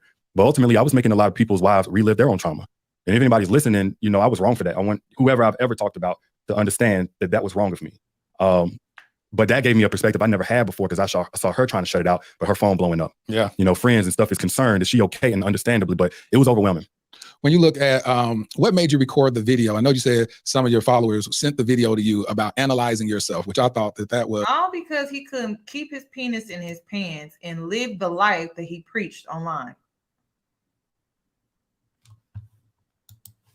That's it. Like, that's it. All of that. And it fell back on that woman like that. When you look at that and you hear somebody talking in third person about themselves, they consider that textbook narcissism. Mm-hmm. What in the world would possess you to do a reaction video to yourself? Horrible decision making. I was like, why would you do that? Horrible thought process. So for me, whatever I'm going through, my MO has been to just work through it, get up and go do something. But at that point, I'm the biggest conversation. And I was like, this is not something I stand by. But I was like, how am I going to talk about everybody else, but I want to talk about me? Dumbest decision. Because out of 800 videos, the one that I do in third person is the one that confirms I'm a narcissist. Textbook narcissist. Textbook narcissist is third person. And we all have a PhD in narcissism from Instagram. Yeah, we all got it from Instagram, YouTube. So I was like, well, that didn't go as planned. And I took and it then down. on top of that, Derrick, at the very end, what do? Promote a probably did. I probably did. He was like, and I have this book that I have. I said, this N-word. Right, the show must go on. This N-word just sat there and did it. What is wrong with this? The most detached, not reading the room moment probably in my life. Mm-hmm. And so what kind of pushback did you get? I wonder how many times you did that to your wife. I mean, if you could do it to us, disregard how your audience of women feel and try to sell them or promote your book during your third person reaction. I wonder how your wife was done in this marriage or relationship. Detached. That's what he called it. Yeah, from that. Just the same. It was for me, and again, it's not trying to be arrogant. It's just like for whatever's coming my way, I know how to, for the most part, block it out. You know, my whole career has been about, you know, being able to ignore naysayers. This time it was legit though. You know, something I really did. I really disappointed people that believed in me. But regardless, so much was going on in my life. I couldn't access how I felt about that. Yeah. And then you're also still processing the loss of your the father that you knew. You know, that's your father. Call him stepfather, whatever. But he's been there all the time. That's the only father that I knew. Yep. And you know, my family's still processing it. My cousin got shot in the head about a month or two after that. It was like in I was saying about 3 months we had 4 deaths in the family. My uncle had died while I was at my auntie's funeral. I know it sounds like this don't even make no sense. While I was at her funeral, my uncle had died. Now we ain't really liking that much. So I mean, my mom going, I'm sorry, but I ain't liking that much. So that one was a little less impactful, just knowing that you supporting your family who cared about him. Yeah. But the other 3 were really tough. But it's like, man, I can't be a victim, and my children need me. I can't fold. I put everybody in this situation, and I wanted to fold. I had a gun on my lap. I wanted to fold. I wanted to be out. You contemplated suicide? I was on my way to pulling that trigger. But Marley came out. They were getting ready to go somewhere. Marley saw my tail lights on and said, "Ooh, Daddy's here, Daddy's here." Because I was out of the house for a while, and she came and jumped up on the door right at that moment. Are you in the car? Yeah, I was in my truck. I was just doing it in my truck. In the driveway? In the garage or something? No, it was in the driveway. In a little cul-de-sac. So after that, I was, you know, kind of scared about how close I got to it. I'm like, I'm not telling nobody because of the shame of I did this and whatever, and I don't have no voice because I'm the bad guy. I'm the big bad wolf in everybody's eyes now. The resentment in the house is tenfold. I can't say enough about it. But one thing we had talked about was that I don't typically let nobody into my internal struggle, and I needed to do that. So I talked to Danae about it. Now we're not in a good place here again. And I talked to her about it, and she kind of stonewalled a little bit, just didn't have much to say. But that's when a little bit after that, I decided I couldn't do the marriage anymore. This was in 2021 because she was laughing about it with her mom. That she was going to commit suicide? She was laughing about it with her mom. I got wind of the conversation. This is after some texts I saw she was still talking to her mom about the marriage. She waiting on me like, who can't forgive after all the forgiveness I needed, you know? But this one where I was like, not that she's so bad, you know, in this moment, but it just made it clear how far away from me her heart has turned. Or maybe she didn't believe you. I think it's because of the mental gymnastics that you have put her through over the years. You have created this detachment. This is crazy. Wow. He's like, the way he's going about assassinating this woman is insane. Like this is like a smear campaign. Like, it's giving smear campaign. Did you say you wanted a divorce by text? Yeah. At that time, and anytime we tried to talk, especially if it involved her mama, she either ended up yelling or she stonewalled, like blank face until I got done talking and had nothing to say. During the therapy, she witnessed that about her mom yelling at a man, whatever. I never did, but I didn't do well with no yelling. So I knew this was to do with her mom, and I told her, hey, not only do I can't do this anymore, but this unresolved issue with your mom is the reason why. I don't know if she mentioned that or not, but a lot of people don't know. It had nothing to do with infidelity as far as why I decided I needed to leave. It was because we had talked about restoring the marriage, but we pastors, counselors, over and over again, be catching that she had talked to her mom or brought her mom into the marriage, and her mama was very intent on staying in the marriage, giving play-by-plays of how to disrespect me, you know, or whatever. At this point, it was like, I already checked out. I've been in the guest room over a year. But if we're going to give this a chance, you got to just set the boundary with your mom. You know, I ain't going to put words in your mouth. So I told her, but just let her know you love her. You appreciate her support, but you're committing to this and you need her love to look different.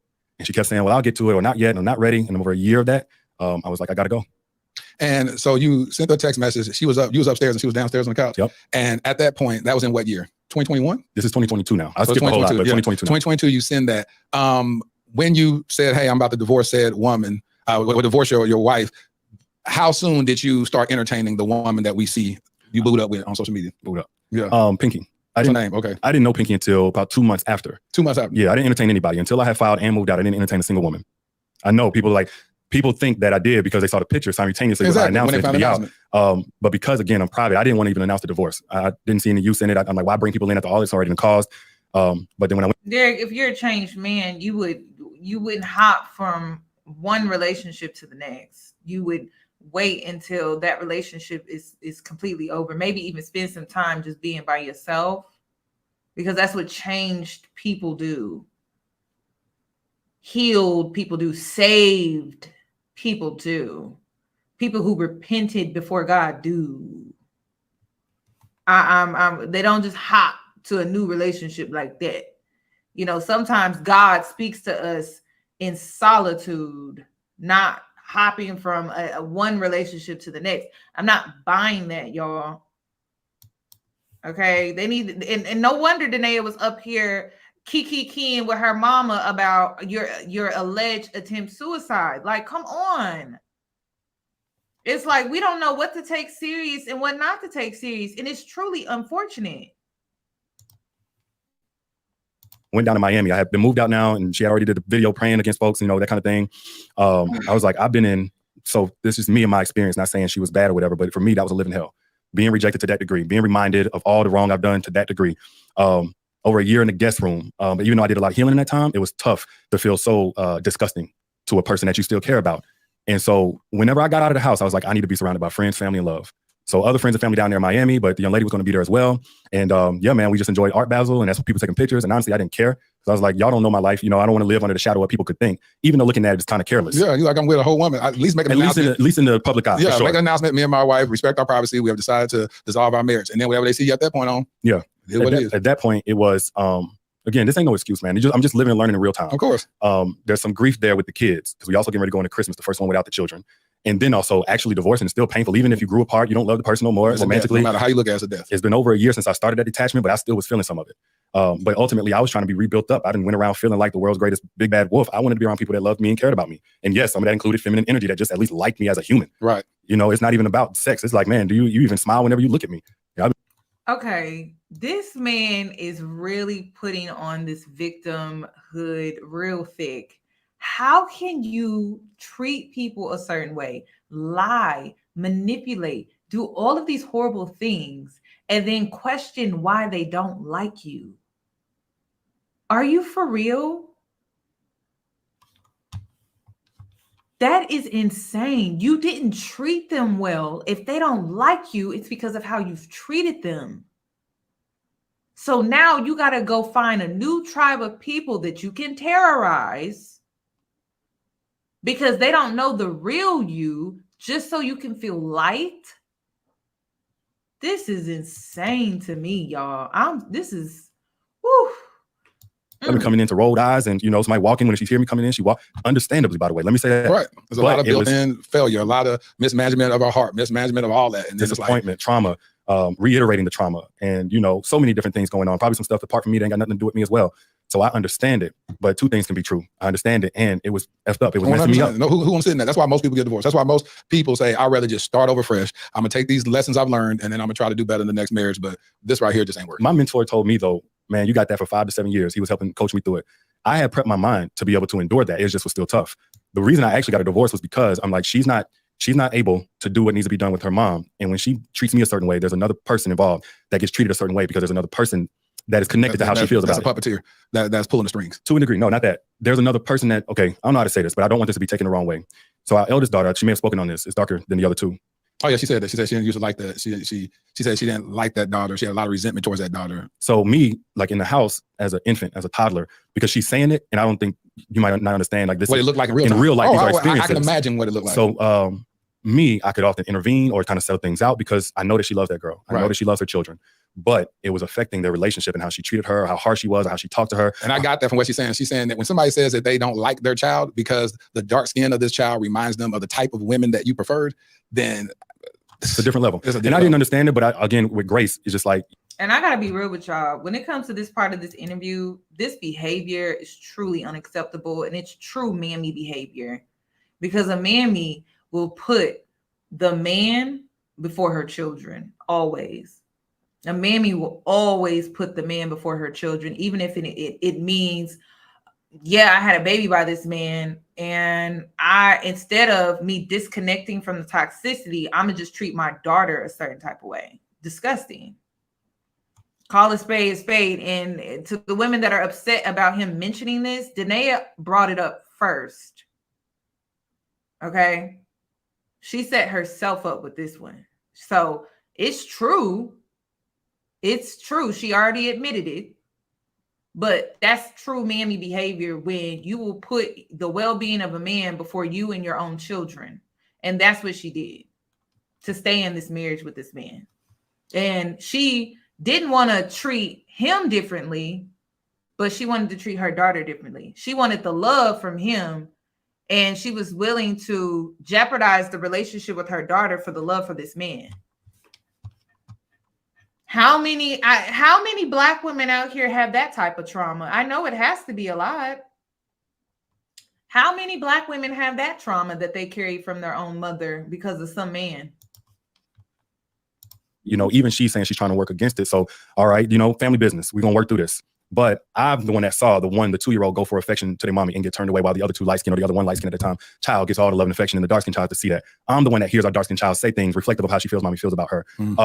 So as everything was in a stagnation or regressing, it wasn't just me getting pushed away or treated a certain way. Yeah. And again, I really hope people just approach this with compassion, because I don't think any of us manage all of our emotions perfectly. Of course not. And it wasn't just me, but you caused it. But you caused it. And then y'all still question why the mama was getting involved?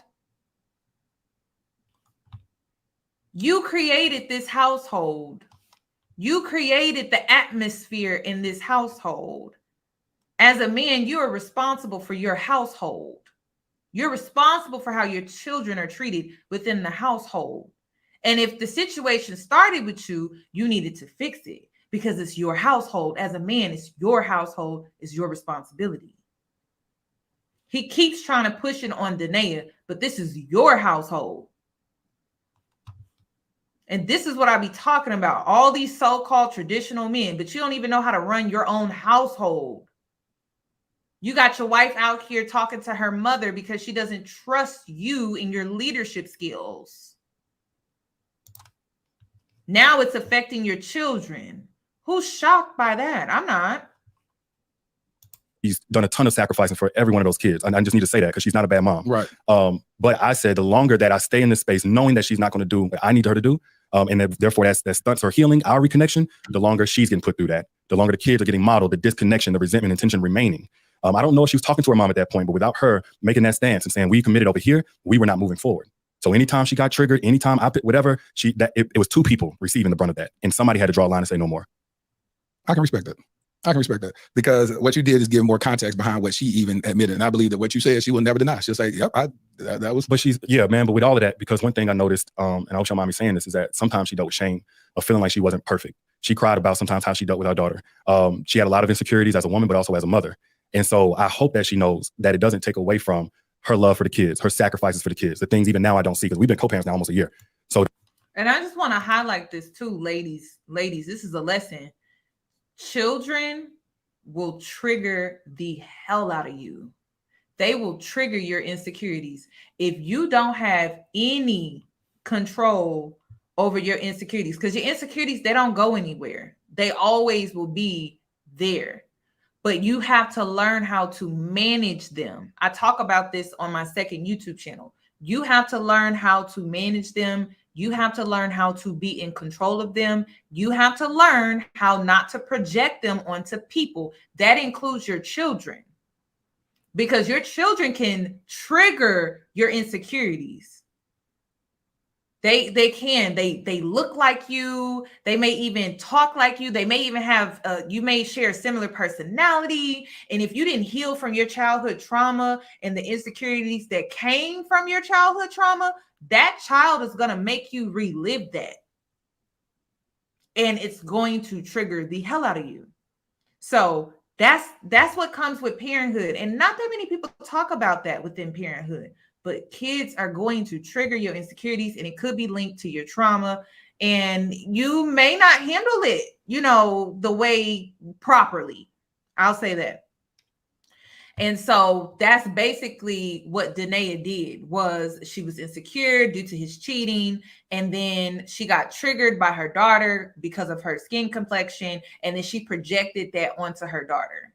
So as a woman, you have to get in control of your insecurities. You have to learn how to manage your insecurities, because they're never going to go anywhere. But you have to learn how to manage and get in control of them, so that you're not projecting them onto other people, or they're not you're not sabotaging your relationships with people. Like, she basically is sabotaging her relationship with her daughter due to her own insecurities that she did not work on, or she has no control over, which is causing friction in their relationship. So this can happen in any relationship. It can happen with a friend. It can happen with a coworker. It can happen with a boss. It can happen with a man in a relationship that maybe you are in a new relationship with a new guy, but maybe he's triggering some things, your insecurities, based off of a previous relationship that you had with your ex or something like that. So it's just really great work as a woman to truly work on your insecurities and get in control of them and manage them, because they can ruin relationships, including with your kids. So think about that before you have kids. But there's many things she has to take on now that we maybe used to split that's just strictly on her, and including our third child. So for anybody, any mom out there that resents their kids for any reason, there's some people that just mad they became parents. Yep. It became such a burden. And there's mothers and fathers that deal with that guilt of knowing they don't feel as happy about something, that, the kid is involved, but they can't talk to nobody. And what I'm saying is, is it don't take away from that. And her love is still genuine, and she's still a good woman. That's good. I'm glad you said that, which goes back to this Mother's Day post that you made. Mm-hmm. What made you do that? And I believe that while it's good intentions, for whatever reason, people didn't receive it as such. When you look back, hindsight being 2020, why you believe that wasn't received well? Well, Shade Room didn't receive it well, and the blogs didn't, but people on my page did. However, I caught wind that she wasn't happy with it. That was my 30th post on Mother's Day. For me, and I'm not saying it's the right decision, but the romantic relationship is completely separate from the co-parenting relationship. True. So I honored her in real life before Mother's Day about her being a mom. I would send her text to say, thank you for taking on that, especially if the kids went to urgent care or something. Wait a minute, but she said that you didn't even wish her a happy Mother's Day at all. She said that you just made the post, and she didn't even know about the post. It wasn't until her friend sent it to her. Thank you for being the one to take care of that. Thank you for being there, taking off whatever you might be doing. This is why we can't take him serious, because it's like there's truth, then there's lies, then there's truth, then there's lies and manipulation, and it's just a mess. Work.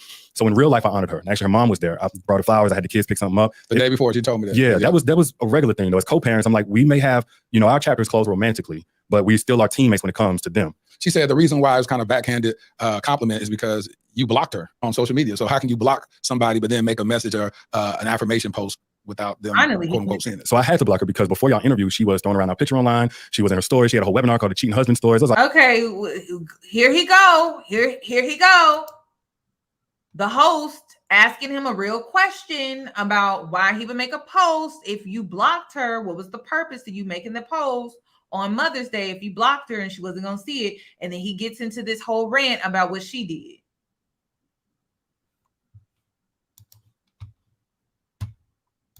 Like, when I saw that you had titled it Breaks Her Silence, I was like, broke what? It was already broken because she had been. But for me, I wanted to allow her, if she wanted to express or tell her story, that I don't deserve a space to speak on what's valid and what's not.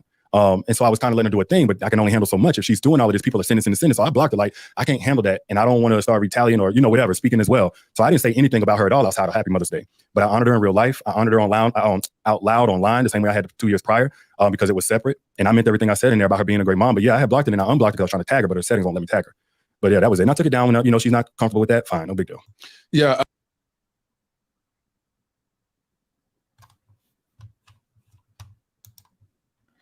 Prayers and sorrows, ladies. Prayers and sorrows to those that believe this interview. Prayers and sorrows. Prayers and sorrows. Because what the hell? You made the post, then you blocked her, then you made the post, then you unblocked her, and then you tried to tag her, and you couldn't tag her because she probably blocked you back. I don't get it. Because he never tagged her. So I don't believe Danae blocked him back. I just think he just never tagged her because he didn't want to unblock her. He just made the post because it was Mother's Day and he was trying to manipulate his audience of women again with a Mother's Day post. And then it backfired because the Mother's Day post was awful. It was just poor taste.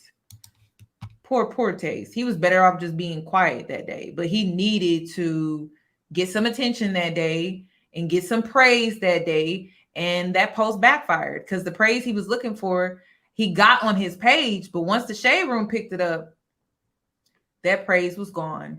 And be honest with you, I wasn't following her around to know what she was saying about you. And in all sincerity, like which I told her, which I do a pre-interview, I questioned her mental stability. So I didn't want to bring on the podcast and explore it. I was like, something is off with her. So then when people kept saying you need to talk to her, then I talked to her on the phone and I was like, oh, she's really cool.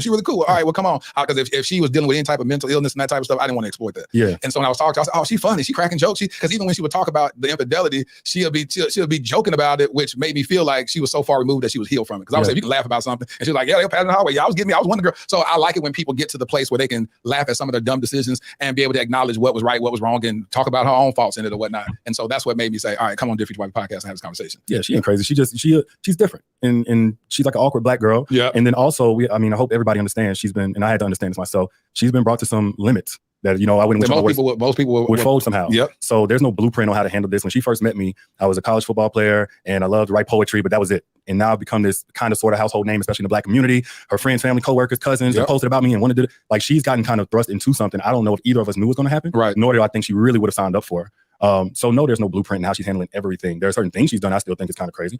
Just keeping it G with you. Whenever she said God took over her body and told the demon in me that I was going to die and go broke. With his manipulative games, there surely is no blueprint at all. With all the manipulation that he put her through, there is definitely no blueprint for Danae. Are you out of your mind? I was like, that is bizarre. I'm not safe here. But it girl ain't crazy. What do you think about when she made the post that you was talking about people who speak negative about you, that God was going to kill their kids and everything else? I was confused because she wouldn't talk to me still. So she was acting like y'all was Team Jaxn'. We was not Team Jaxn', and I was like, huh? Like, because anytime I'm trying to just have a cordial conversation, she wasn't interested. I was like, okay, well, this is her boundary. Now that I've moved out the house with it, whatever. But then when I saw it, I was like, you would think we were still married and she got my back or whatever. And how I've kind of made sense of it now is maybe it was just kind of a little bit of both. Maybe it is, I don't rock with you or whatever, but maybe she was treating it as because we're legally still married, or maybe she had some hope or something like that. She's not gonna just cover me in prayer. She's gonna cover herself in prayer, but me as well. And that's warfare prayer, man. Like, I understood it. And that's light compared to what I've gotten in real life. That was PG, that was safe, that was Barney. Well, it offended a whole lot of people. Because he was talking about killing their kids and God's gonna do this. I said, I know God loves you. When I looked at it, when I saw it, I was like, I know God loves you, Danae, and God loves Derrick and y'all, all his kids. But I promise you, if he didn't just start killing people for killing his own son, he sure ain't gonna kill him for talking bad about you and Derrick. But she learning, man. She you want a war in the spirit. Yeah. You want to speak against those things that are trying to operate against God's plan for your life. But I think that, like, she's just still sharpening that. But right. she meant well. And so y'all still going through a divorce now? Is the divorce final? No, we moving along as fast as we can, but it's still a process. And so legal. She's still sharpening that. What are you sharpening, Derrick? What are you sharpening with God?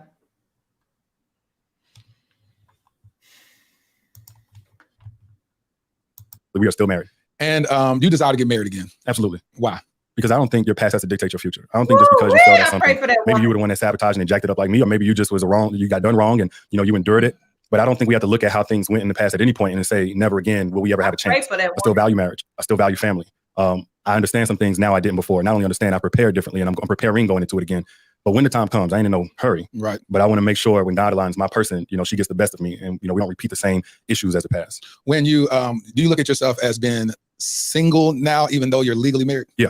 And so you move like a single man? To a large degree. I'm moving like a single man who's focused on his children and his healing and personal growth. So, I may spend time with people I would normally spend if I was in a marriage, but I'm not developing anything towards nothing. I got my focus really on my kids because, again, we've been co-parents for the last almost year, and it's them who didn't choose to be a part of any of this. Anything you want to leave the audience with? What would you like to say? What's on the heart of Derrick Jaxn? And what would you like to say? Whether it's matter of fact, I don't even want you speaking to the women. I want you to speak to the brothers that may be in the same situation as you been in, feel like, they've tried, they've mismanaged their marriage, cheated, whatever. What would you say to those brothers that, as they always say, when he can't tell me nothing, when we've been in them shoes before? First off, you're not alone. You're not alone in how you cope. You're not alone in what you struggle in. You're not alone in that guilt and shame. You're not alone in feeling unheard and unseen and like you don't matter. You're not alone in feeling like, you're just about being a good behavior and everybody wants you to do right. Nobody care if you're okay. You're not alone in feeling like, your woman can use her intuition to see if you're cheating, but she ain't using that same intuition to see if you're at peace and if you're happy. There are other men who feel the same way. I felt the same way. And let me also say, it's not always somebody else's fault. I don't even believe in relationship problems as much as I used to. I believe we have internal problems that we bring into a relationship. So for everything that you're feeling, even though you're not alone, your wife, your girl, she ain't the enemy either. She ain't the cause either. And if you're like me and you're reactive, you're apart from your masculine role. We're supposed to be the standard. Femininity is supposed to be the responsive agent. So what that means is, instead of getting in a relationship thinking, like me, I'm speaking from where I feel like I really dropped the ball, so hopefully you don't. Instead of feeling like, well, as long as she do me right and pour into my cup and so on and so forth, I'm gonna do right, that's a recipe for disaster, man. Of course, you don't want to do a good woman wrong, but it should be about you being a good man to your standards, your principles, regardless of that woman's behavior. And if she's not good enough to do right by her. I see nothing.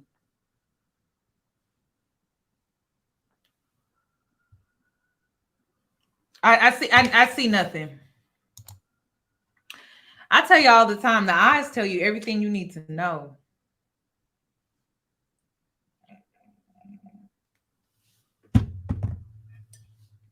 The eyes will tell you every single time. Watch a man's eyes. I don't see the connection, like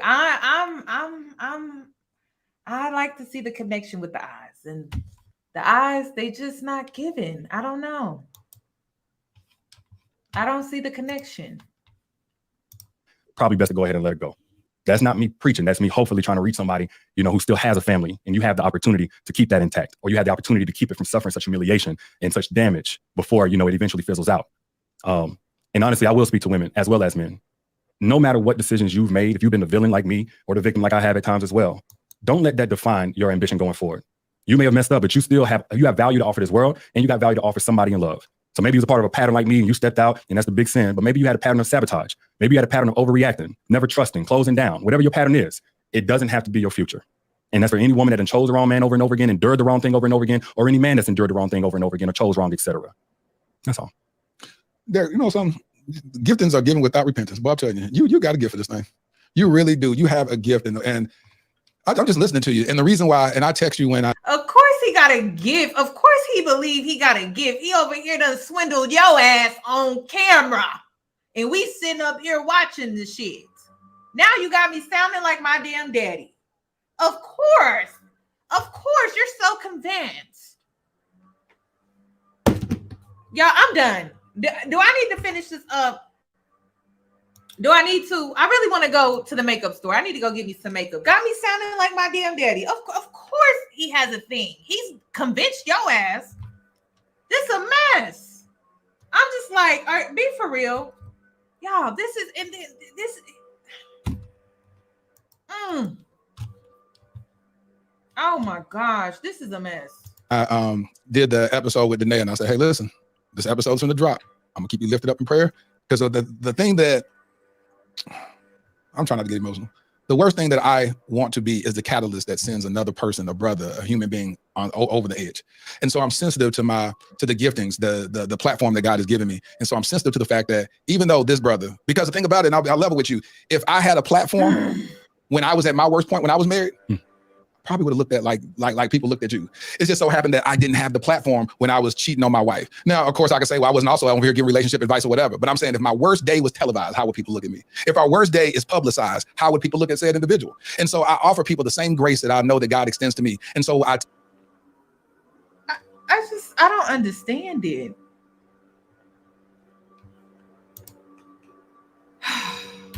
See, they out there blowing the leaves, y'all. Y'all hear it? No, yes, this man cheated. Yes, this man cheated. Okay. If you didn't know, now you know.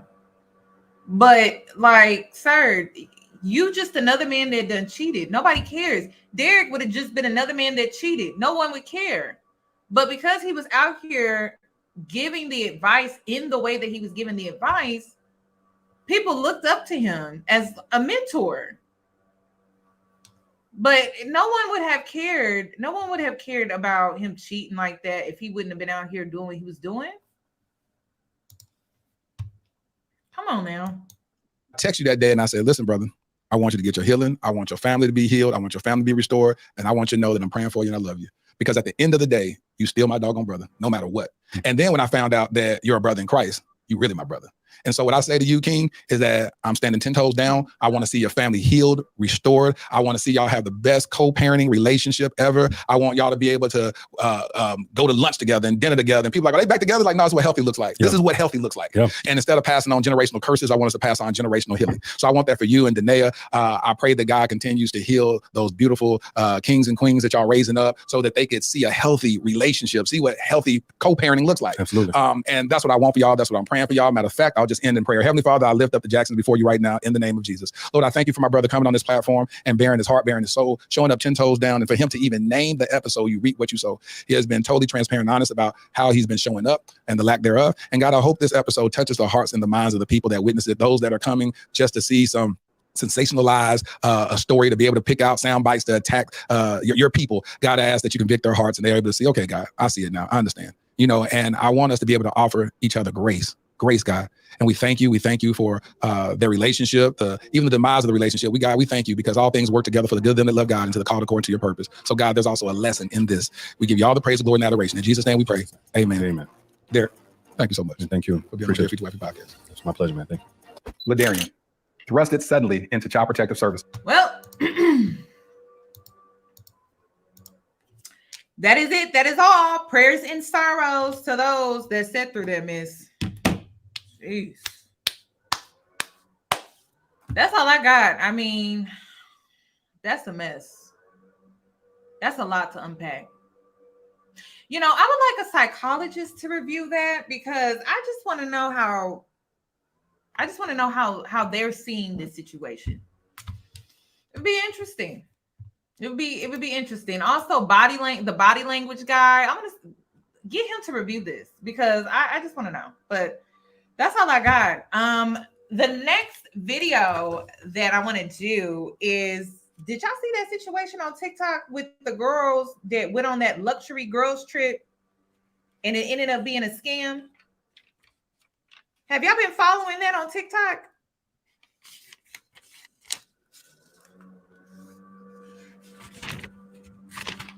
Have y'all been following that on TikTok? Anybody? Because I want to talk about that girl. That's a mess.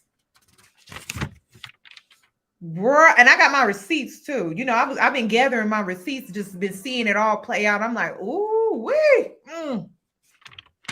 Okay, yeah, it was a luxury girls trip gone wrong, and we have to talk about it. So that's probably the next thing that I'll be talking about on my platform. Lastly, do you want me to do Fresh and Fit? Because I got my notes. Or do you want me to talk about Sierra and Erica from Love and Hip Hop, I think Atlanta? Go ahead and get that one off the list. Do you want me to talk about Sierra and Erica Mena, the trauma bond friendship that they had? I'm sorry, the fake friendship that they had. Which one? Fresh and Fit. Y'all want me to talk about Fresh and Fit? Over Sierra and Erica Mena?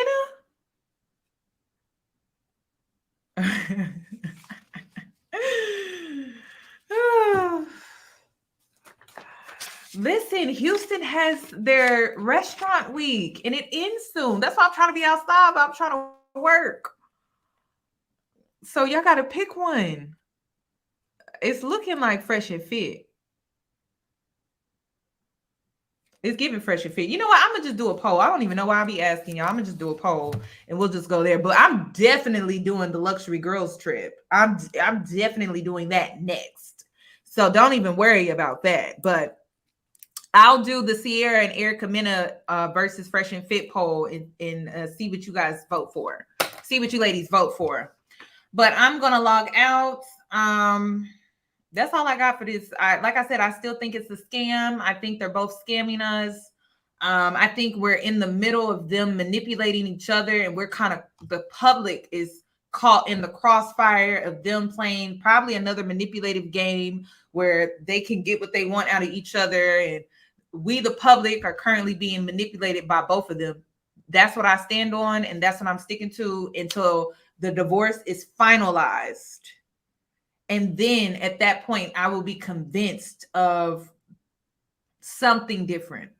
I don't even know what that different looks like. I don't know what it is. So I'm logging out. Y'all enjoy the rest of your day and hit the like button, and I'll see you in my next one.